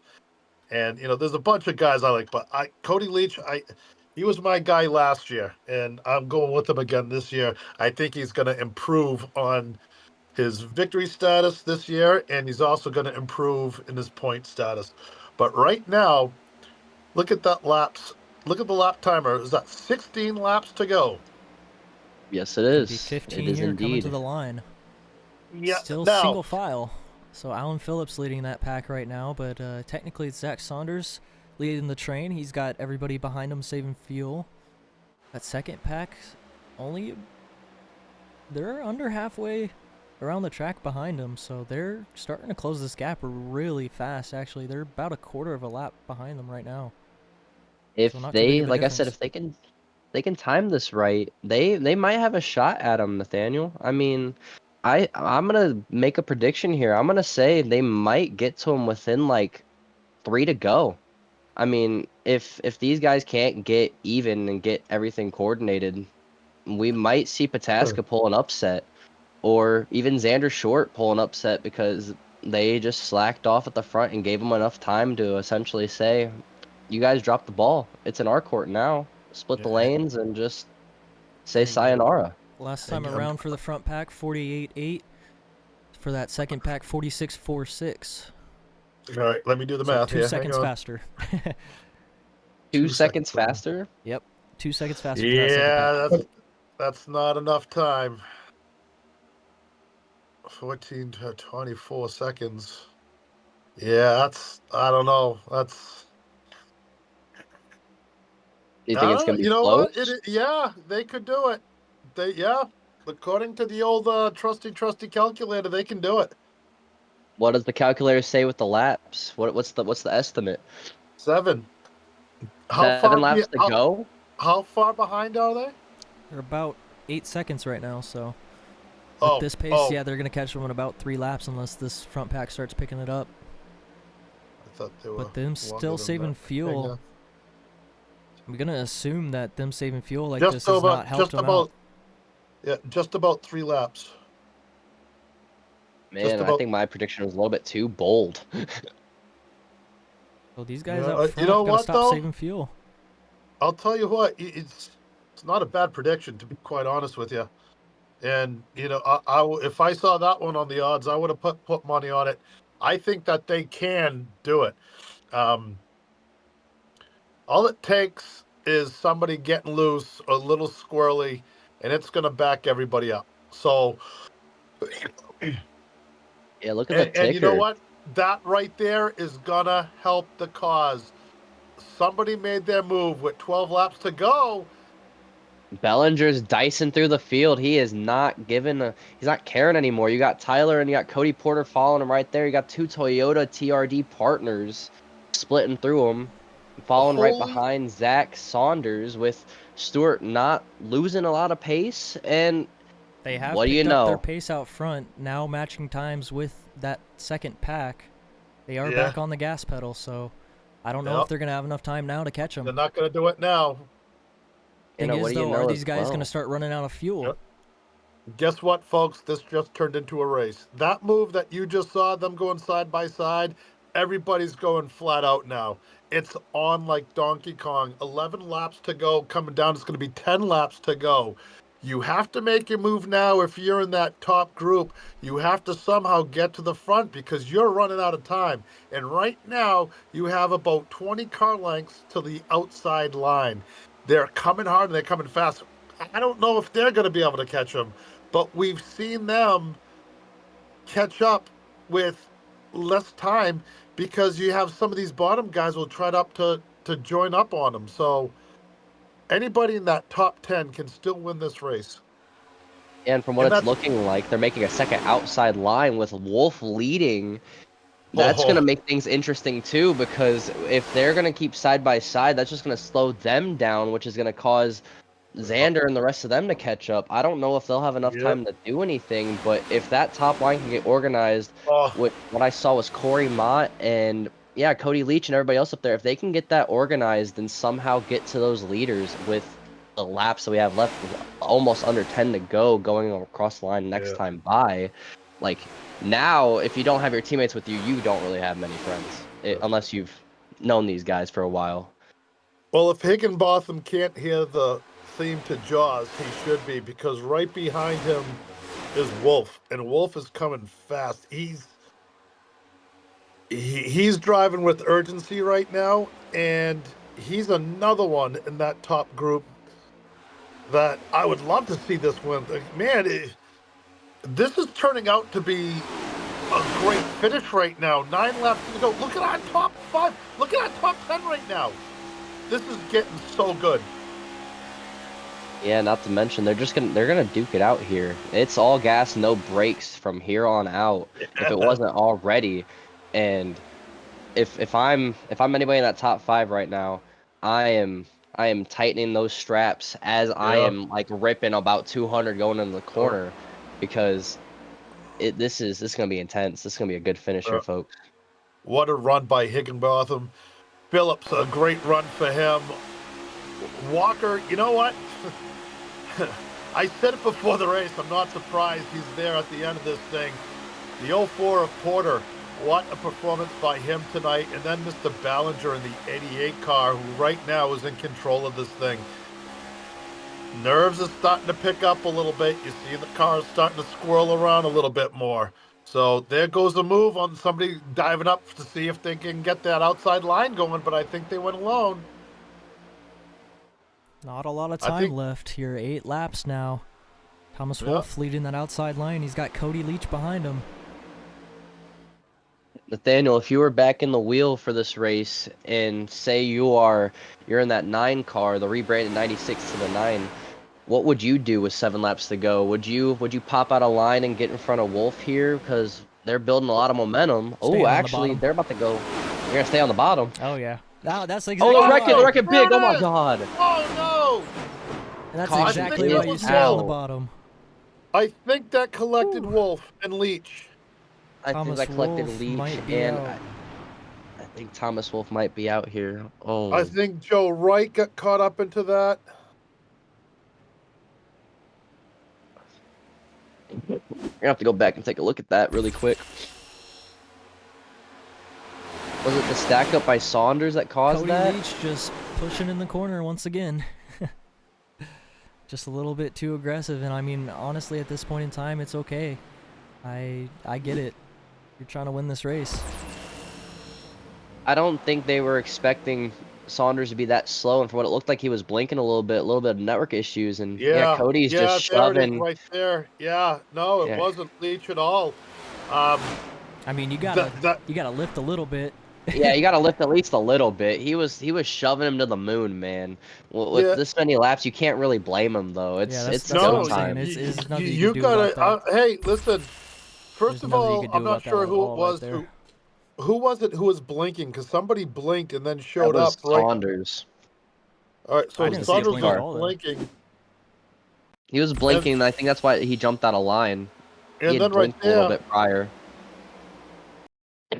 I think they maybe misjudged the. Oh yeah, he did blink a little. Yeah. But that was way before the incident. Yeah, but I think he- he had blinked, so he had jumped out of line, or he was already planning on it, and then he had blinked because of it. Maybe he already realized that he had internet issues coming. I'm not too sure. I mean, yeah, he maybe was in their screen for a long enough time to know that they were coming up on him. So maybe it just misjudged the closing speed. We don't know, unfortunately, but looking at 6 to go, looking at all the people going on pit road, how many takers do we got from what it looks like? Who all stayed out? I don't know, but Belanger, Porter, Walker, Phillips, and Higginbotham are your top 5 right now. Wow. Oh, they better have the fuel. If they don't, Yep. it's gonna be They- depressing seeing them all dip off one by one. They have it now. So Thomas Wolff down pit road. Bunch of other guys making sure that they're going to be good to finish this race. We'll see if Thomas is able to carry on here. It looks like about 16 cars will stay out here this time around. So we got multiple guys on different strategies. We got guys from 1st to 9th, last pitted 158. We got guys from 10th to, looks like 15th or 16th there to 172. And then the guys that just came down pit road there on 193. Well, you got Vasquez is back up to 13th, and Pataska is back up to 12th. So, how much damage were they able to repair? We'll have to see there. I don't believe there's been enough cautions really for Vasquez to kind of have that damage fully repaired, but it's a possibility. You know, the draft always pulls you, and we'll have to see what he can do with that 22. Let me see where. But let's go ahead and talk to a rookie, Tyler Belanger, out front right now. See what he has to say and how his nerves are feeling right now. Hey there, Tyler. It's the boys up at the booth. You got a copy? Yes, sir. All right. Currently out here leading this race right now. You got Cody Porter behind you. You got Stewart Harding-Walker and a few other guys behind you that are looking pretty fast tonight. What is your advantage that you're going to have on the rest of this field here to get this thing locked up and away for yourself? Just going to try to work with Porter. Just try to get a good jump, not get too far ahead and get 8 up. Hopefully we only have one attempt at this. Really hated seeing that caution come out there. We were in really good shape, had plenty of fuel, and just seeing it. So we're going to do what we can here. Tyler, shouldn't you be in an open wheel modified running a crate motor at Claremont, New Hampshire Speedway? I grew up hanging out at that track and watching all kinds of races. Good to see a very impressive run tonight. Um, do you notice any tire wear? Not really. I've been taking it pretty easy most of the race. I took tires at the end of that last stage and just been focusing on fuel since then. Well, all right, buddy. You're getting ready to go green. Good luck to you. Hopefully, we'll be talking to you in a few minutes. All right, God? Thanks, sir. All right, we'll see you, bud. Go get that win for TRD, Tyler. Thank Hell you. yeah. This is getting really good. Yeah, no, I don't get me wrong. I'd love to be in the car right now for 5 to go, 4 to go, but honestly, watching this, I think I prefer it up here. I'm not gonna lie. Yeah. This is pretty awesome right now. We're gonna have what, 3 laps to go or 4 laps? We're gonna have It gets a 3 natural laps. overtime. Yeah, basically almost a natural overtime, just 1 lap extra. But 3 laps to go here on this restart. Caleb Begg going to be on the outside of row 1. You got Cody Porter and Cameron Albertson in row 2, so another rookie on the outside there in that 14 car. You got Xander Short in that third outside car with Stewart Harding Walker third inside. So we got a lot of fast cars lined up behind these leaders. We'll see if they can try to force their way around. Hopefully this is the last time. We're getting ready to go green as they cross the Geico restart line. The bottom line gets a pretty good jump out as we cross the green flag. So hopefully the last time tonight. This could be the race. 500 miles almost up. The survivors are in the front. The bottom line is starting to creep forward a little bit with Belanger in the 88, followed by Porter. These guys are pushing the pedal to the metal as hard as they can. The outside line is trying to form up as much as it can, but it's way too squirrely as they go 3 wide, which is not a good idea at this point in the race. That is nothing but a disaster waiting to happen. They're starting to pan out a little bit, getting a little squirrely back there. Top 10 cars are starting to get in line back-to-back, grills to gas holes. They're coming ready to come out of turn number 4, and we got an accordion effect right there with 3 cars. These guys need to be careful. That speed difference is going to cause a wreck. If they have to be careful. Coming down, 2 laps to go. Guys, give me some numbers. Who's going to do it? Honestly, I think I'm preferring that 3rd place spot right now with Stewart. I'm not to be biased to my former teammate, but I think he's right in the perfect spot. If he can find a way to capitalize and maybe get a good jump out, he has Xander Short behind in the top 5. He might be able to get a good run on him if Xander's willing to push him. But we gotta hope and pray that they have them Ford comms working like they did last year compared to this year, because of a lot of the teams swapping to TRD and other different manufacturers. Out of turn 4 coming to the line, white flag is going to come out, so this is going to be our final lap of the race no matter what happens. If we crash, we finish no matter what. We're going to the checkered. A little bit of contact between Phillips and Ray Gill. Gill tried to make a ill-advised move, made a bad pass. Both of them coming to contact, slide into 1 and 2. It's going to be between right now, it seems between Cody Porter, Tyler Belanger, and Stewart Harding Walker. We got Nic Vasquez starting to come up in 4th here on the outside. He moves down to the inside to try to get a little run here. They're wrecking in the back, but we're going to watch this finish here through. Cody Porter all lined up on the bumper of Tyler Belanger here. Can a rookie pull home the Daytona 500? All 3 of these cars running really hard, coming off of turn number 4, headed towards the checkered flag. Belanger going to make a block high. Cody Porter to the outside, and he's going to take the win. Just barely. Porter in the 04. 2 100ths of a second. Wow! What a finish. Heartbreak for Belanger, who put on an incredible race. Same thing with Walker after everything that he's been through tonight. Vasquez in 4th. Where the hell did he come from? He just ripped apart 3/4 of his car. Yeah, he ripped off, like, the majority of the car, had all that damage from that big one earlier on in the race, and finds a way to get back into the top 5. And then you got Pataska coming back from that weird pit strategy that we had to watch unfold, and the caution coming out, finds a way to squeeze the top 5. Wow, that was great. That was awesome. That was worth it. And you know what, guys? It's not that late. It's really not. We're going on 11:25 p.m. Eastern Standard Time, Yeah. and we got a TRD burning it down in the grass. Beautiful sights to Wow. see. What an incredible finish, man. Wow. Gonna go back to this Wow. final lap here. Kind of all started with Ray Gill. Actually, sorry, that was not Ray Gill. That was, I believe, Tommy Carroll. No, that was a 66, I believe, someone. Maybe not. Yeah, no, there was a big wreck in the back that essentially just It's not giving lost it a to me bit for of the some field. reason. Oh, there it goes. Oh, I think it was the 96 that got spun around, maybe? I'm not too 100% sure. I don't think it was the 96. I mean, let's see who did that. Oh, I think it was the 5 of Alan Sorry, it was Phillips. the- He got turned. Yeah, it was the 96 that came into the 5.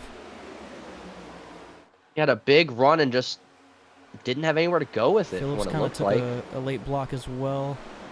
All of them came into contact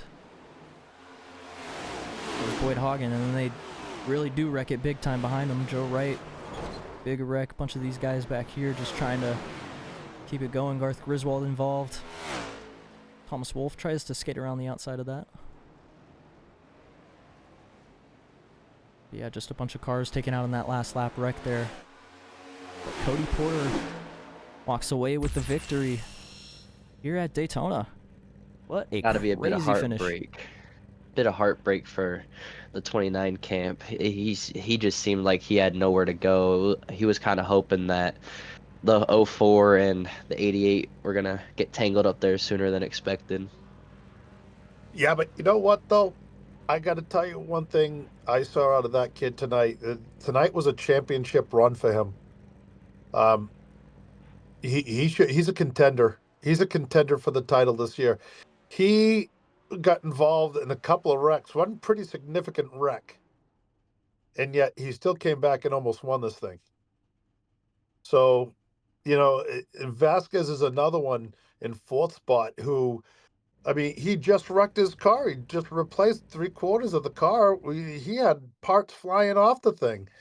So to see him come back and forth is really uh, one of the more impressive drives we've seen out of Vasquez. So really that top 10, just excellent job for everybody in that top 10. And, there's Larson got so many of these guys were involved in serious wrecks earlier, and they were able to come back from it. So it was a war tonight. It wasn't really a long race that we expected, but it was a war. All right, well, kicking off post-race interviews here tonight, we'll go ahead and talk to our third-place finisher, Stewart Harding Walker, in that number 29 car. Let's see what he has to say about tonight's race. Hey there, Stewart. This boy's up in the booth. You got a copy? Yes, sir. All right, coming home third here tonight in Daytona. What a crazy finish there. Wanted to ask you how you felt about the finish and what you could have done a little better to get into victory lane tonight. I don't know, man. I'm really sick, and I've just been holding on for dear life all day trying to get through this thing. Yeah, I've been trying not to puke for a lot of it. We got another Tyler Reddick on our hands here, Stewart. Hey, I made it though. Not too Yeah, bad. no, you definitely did. It was a beautiful sight to see, man. I mean, sucks to see. Stuart, I'm going to tell you this, man. You earned a basket of Timbits at Timmy Who's for this race.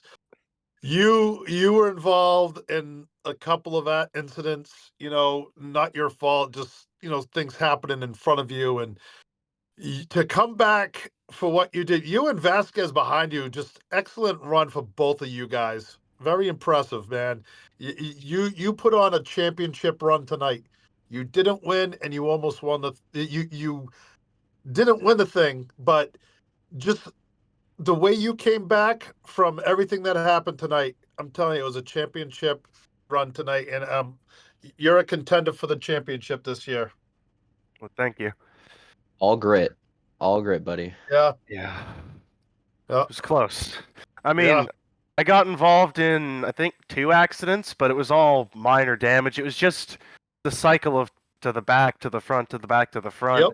My fuel strategy, I'm not very good with that quite yet, so I was close for the stages, and sadly I didn't get any points because of my poor strategy, and then that little spin I had down the back didn't help. But hey, from what it's Yep. looking like right now, you got all these good points in the bag going next week into Atlanta. How you guys Yep. feeling? I mean, I know Oh. I'm still close with y'all at former Uber Motorsports, but how y'all feeling going into next week now with this motivation going towards it? Oh man, I don't know. I just wanted to come out of these 2 races with top 20s, and I felt like that would have been good. I didn't even expect to come close to a podium. I thought I would have been written off by stage 2, whether it was how sick I am or just a crash. But we held strong, and I'm hoping that all 4 of us can have a better week than what we had this time. I know we had 2 cars DNF. Well, if it makes you feel better, Nate and I are pretty sick as well. So Add me to that we list. feel for you tonight, brother. We all do. I know the I'd be feeling. sick too if I got written off by a slight tap in the pits, Vince. Yeah, no. Let me tell you right now. That wasn't even what we talked about. We had said it was either I would get wrecked out early on in stage 1 I trying to know. fight for points, or I'd be fighting near the end, and neither one of those happened, man. No, It you really got. sucks. I don't think I've ever seen such a stupid thing take someone out of a race. That's Yeah, just depressing. it completely broke my toe link, and it said, too much damage, we can't fix it. It completely severed it. Yeah, it's tragic. It is Oh, very tragic, unfortunately, you'll but bounce back. definitely, it's on to next week. Same mentality as last season. Look where I ended up. You know it. Don't quit. All right. Well, You got it. any final statements that you want to make before we let you go here and you go celebrate your P3? I just want to thank my whole team at Tipton Harding Motorsports.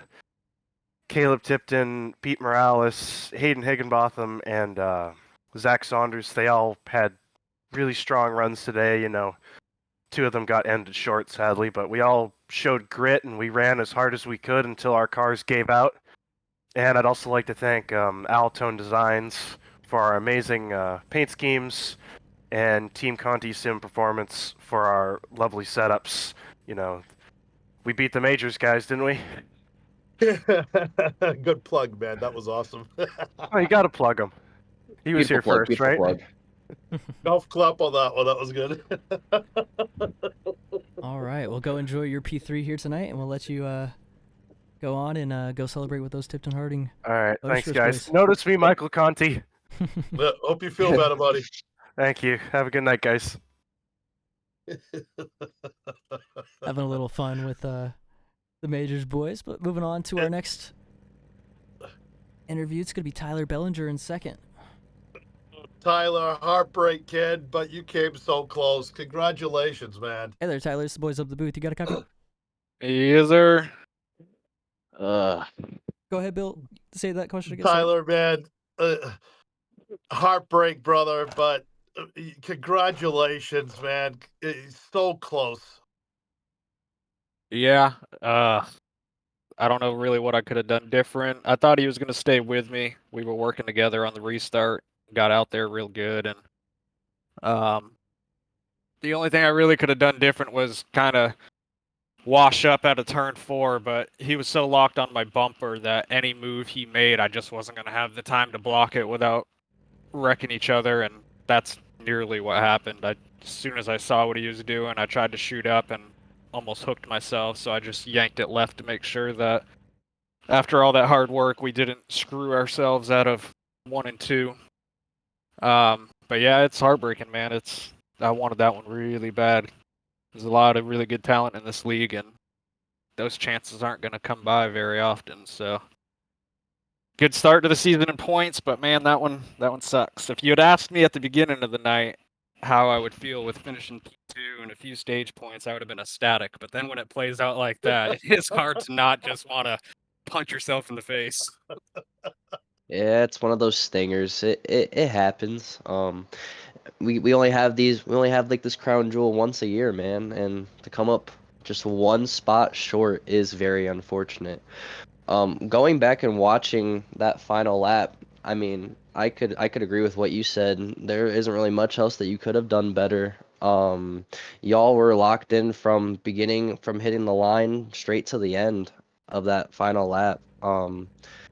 Only thing I could personally think from sitting up here in the booth watching that back, it would probably be maybe a little bit closer of a side draft, but at the same time, that could have probably stalled y'all out and gave Stewart a little bit of time to possibly make a slight move.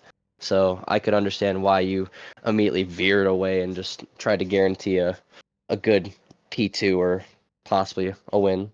Yeah, I mean, I once we came together where we did, I thought I was going nose first at the wall, so I just wanted to make sure I at least was going to get top 3. I mean, I could have drove up there and, you know, rubbed his door right into the wall, but we worked well together, and that's not how I race. So, I mean, he did what he needed to do, and he got it. I would have done the same thing. So I'm just glad that, we made contact there, but didn't take each other out. That's all I cared about, because that would have been way more sickening than what I'm feeling right now. Yeah. Yeah, no, for sure. Bringing home a 1-2 for TRD. My last question before I hand it over to Nathaniel for ending that off for you. How are you feeling going into Atlanta next week? Another super speedway track, It's a lot of the same chemistry, just a little bit tighter, with the P2 here. You feeling confident? You feeling a little bit on edge with it? I What are you I thinking? hate the first 2 weeks of any NASCAR season. It drives me nuts. So I was actually more confident in tonight than next week. So I'm glad I got the points tonight, because there's just no room to do anything at Atlanta. I mean, you're just good luck creating a third line. Like, that's gonna work for maybe a lap if you're lucky. Somebody's gonna screw up and take everybody out. If you're not up in the top 6 all day, you got no shot at Atlanta. It's so much easier to get collected something. So I I do not have high expectations for next week. Why it was important for me to get points this start the season off. We accomplished that at least. Yeah, and starting your rookie season off here with a bang. Obviously, not the final spot that you wanted for sure, but it's definitely good to have the momentum carrying in throughout the rest of the season. We saw you come in a little bit later last season as well, one of those guys like Cody Porter, and then you kind of have now found your foot already here in the 2025 season. Wanted to ask you how you're going to be able to carry this momentum to other tracks that aren't even super speedway like, or just anything else that you can kind of do to carry this momentum of a P2 here. I definitely think I'll be a contender throughout the season. I don't think I'll be out there winning a bunch of races, which is why I really want this one. But I'll be a consistent top 10 guy. I definitely anticipate making the playoffs and seeing what we do from there. It's kind of funny. My last season, I joined probably halfway through, so I didn't really have a shot at making the playoffs. But my very first race of the league was Pocono, and ironically, I finished side by side in second place for that one.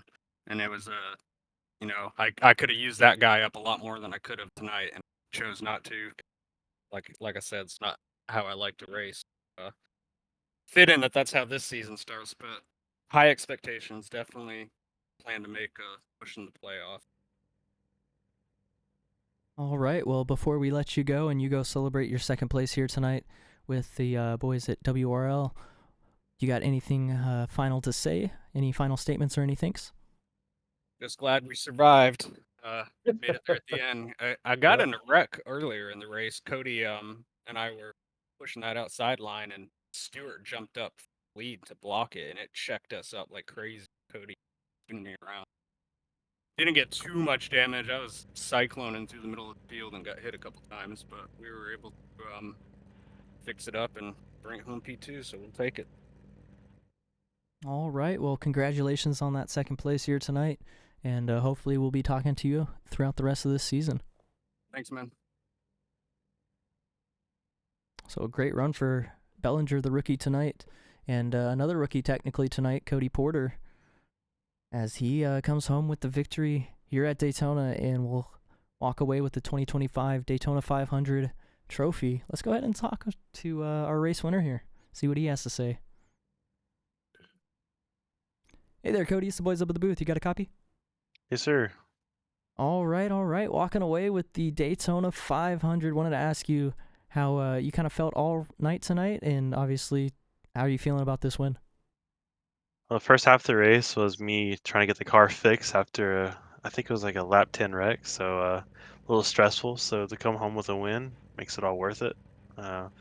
Halfway through, I thought I might as well just go ahead and park the car because it didn't feel very good. But sitting here in victory lane, I'm kind of happy now.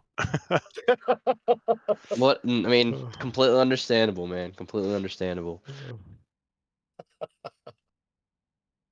But Is there anything? I know you won the race. All that aside, is there anything during this race that you wish you did differently? yeah, at the start of the race, in my mind, I knew I wanted to be in the back of the field and just save gas. And for some reason, I was like, no, I'll just sit right here in the middle of the pack. And that's exactly where the first wreck happened, right in the middle of the pack, where it always happens. So if I didn't do that, I wouldn't have spent the first half of the race fixing, I think it was like 8 minutes of damage. But, Yeah. hey, you live and you learn. I'll do it again next time. Well, one impressive run. Congratulations on, just an awesome win. And I just have to say, you're technically a rookie, but calling you a rookie is like calling me handsome. It just, what is your I rating? I'm not sure. I think it's like a 56, 57, something like that, 100. Yeah. Yeah. No rookie too small. Am I right? Yeah, I can guarantee you will never see me in one of your splits. Hey, you never know. You'll Oh, be there. I got you. yeah. Hit me You up got for to some get setups. those I'll lessons. cover you. Get those lessons and setups sent to Billy Martin. Hey, But I yeah, got you. no.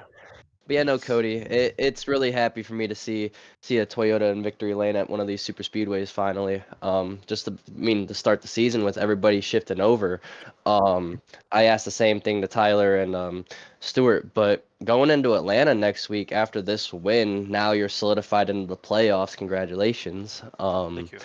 How you feeling going into next week, knowing that it's a super speedway again? And are you gonna try taking more risks to see if you can go pull a back to back, or are you just gonna try to get some points and just kind of essentially get yourself set up for the playoffs since it's so early? Uh, normally with these super speedway races, I try to play it safe and don't try to shoot for points, and at the end try to go for the win to lock into the playoff. But now that I'm the first race, I'm in the playoffs. I think I'll go for points at Atlanta and just see where we end up. Um, I feel more comfortable with the other tracks, like the mile and a half and the short tracks. Even though I don't like the short tracks in this car, but I feel more comfortable, maybe getting more wins, more points. But I think in Atlanta, you might see me running up front more just because I want to get points. So we'll see. We'll play Yeah, it by no. ear. I'll definitely try to be pushing you up there, or maybe even have the roles be reversed, and who knows, maybe TRD on TRD might be able to work something out, between Oh, us for and sure. Palmetto, or us and WRL. I mean, I think we can figure something out going into next week. Oh, for sure. All right. Well, before we let you go, you got any final statements to make out to the race shops, or any just final thanks or anything for yourself? I gotta thank Tyler for racing me clean there at the end. I pushed him hard, really, really hard at the end there because I knew I wanted to get him clear of everybody behind us. And I knew I wanted to get him basically in out of turn 4 and then try to make my move. He had every right to push me up into the wall or try to wreck me or anything like that because it's Daytona 500. But he raced me super clean, which he always is raced me clean. I think we have a little bit of respect for each other, so I gotta thank him for that. And thanks to you guys for the stream. I can't wait to watch it back. I love watching those. Yeah, it was definitely a fun race to watch up here in the booth, so I'm sure you'll have a fun time watching it back, for sure. It was definitely fun walking up to the booth from the car in pure disappointment. But Waited for the perfect caution to just walk on over, climb on up. I kind of actually kicked the door down a little bit just to come up here. I don't think Nathaniel. I think I kind of got rained on y'all's parade a little bit. I'm not gonna lie. There you go. But I appreciate you guys. yeah, no problem. Yeah, All right. congratulations on your win Congratulations, here bud. tonight. We'll let you go celebrate and go get ready for Atlanta and see what you could do there. Thanks again. Whew. But yeah, Wow. Yeah, what a what a crazy race, race. man. That was You know, like I awesome. said, I didn't mean to rain on the parade up here. It's just I couldn't just sit back and watch it from my TV. I essentially just turned off the PC about 5 minutes after I got taken out, and I kind of thought about it. I'm like, why not see if I can come up here and see if Yeah, I can shed a little extra voice and a little extra humor up in the booth. Kind of be like no. the Kevin Harvick or the Cleater from this weekend. Cletus McFarland doing the whole Flying around Daytona double like a bald duty. eagle. Yep, flying around Daytona like a bald eagle and coming up in the booth after he got taken out. It's kind of ironic now that I think about it. Yeah. No, hey man, we appreciated you up here, man. It was great. Hope so. I mean, I know I have moments where I might mess something up or, might slip a name or slip the wrong thing, but regardless, it was a beautiful sight. It was cool being up here with y'all, and hopefully I don't get taken out next week, and knock on wood that I don't have to get dragged back up here again. When I mean have to, I mean willingly, of course. But yeah, I wouldn't mind it if I somehow have any mishaps and y'all want an extra voice up here. Hey. Always definitely looking. Yep. It's always nice to have. I would say the more the merrier, but I'd say once you get to 3, sometimes it gets a little more.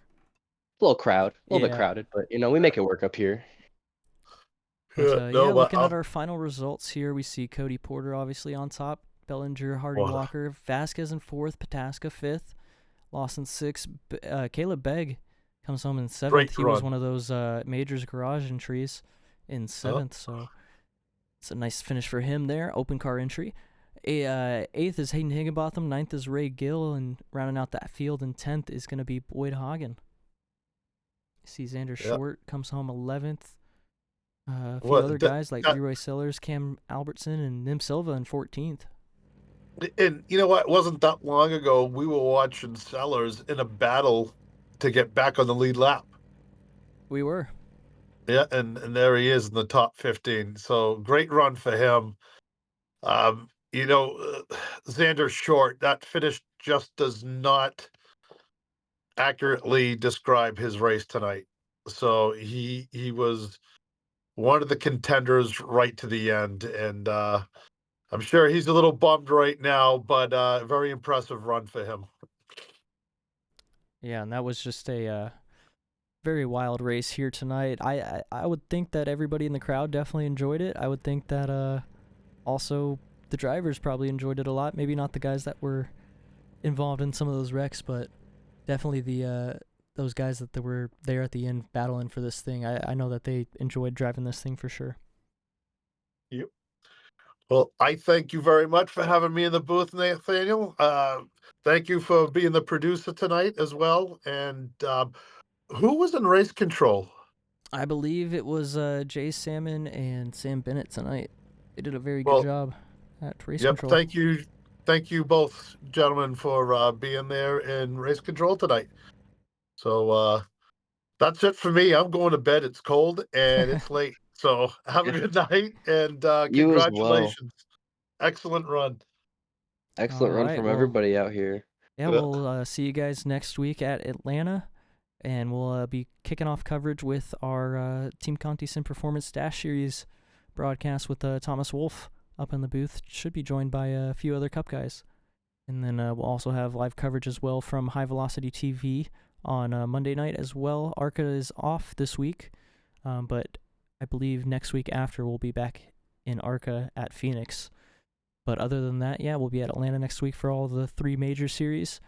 And it's going to be fun racing out there for sure. Another super speedway-esque type of racing. We'll have to see what goes down there. Cody Porter gets it done here at Daytona. It's been your boys up in the booth, Nathaniel Campbell and Bill Martin, joined by Vince Mitchell as well here. And we're going to be signing out for the night. Hope you guys enjoyed the stream, and we'll see y'all next week. Take care.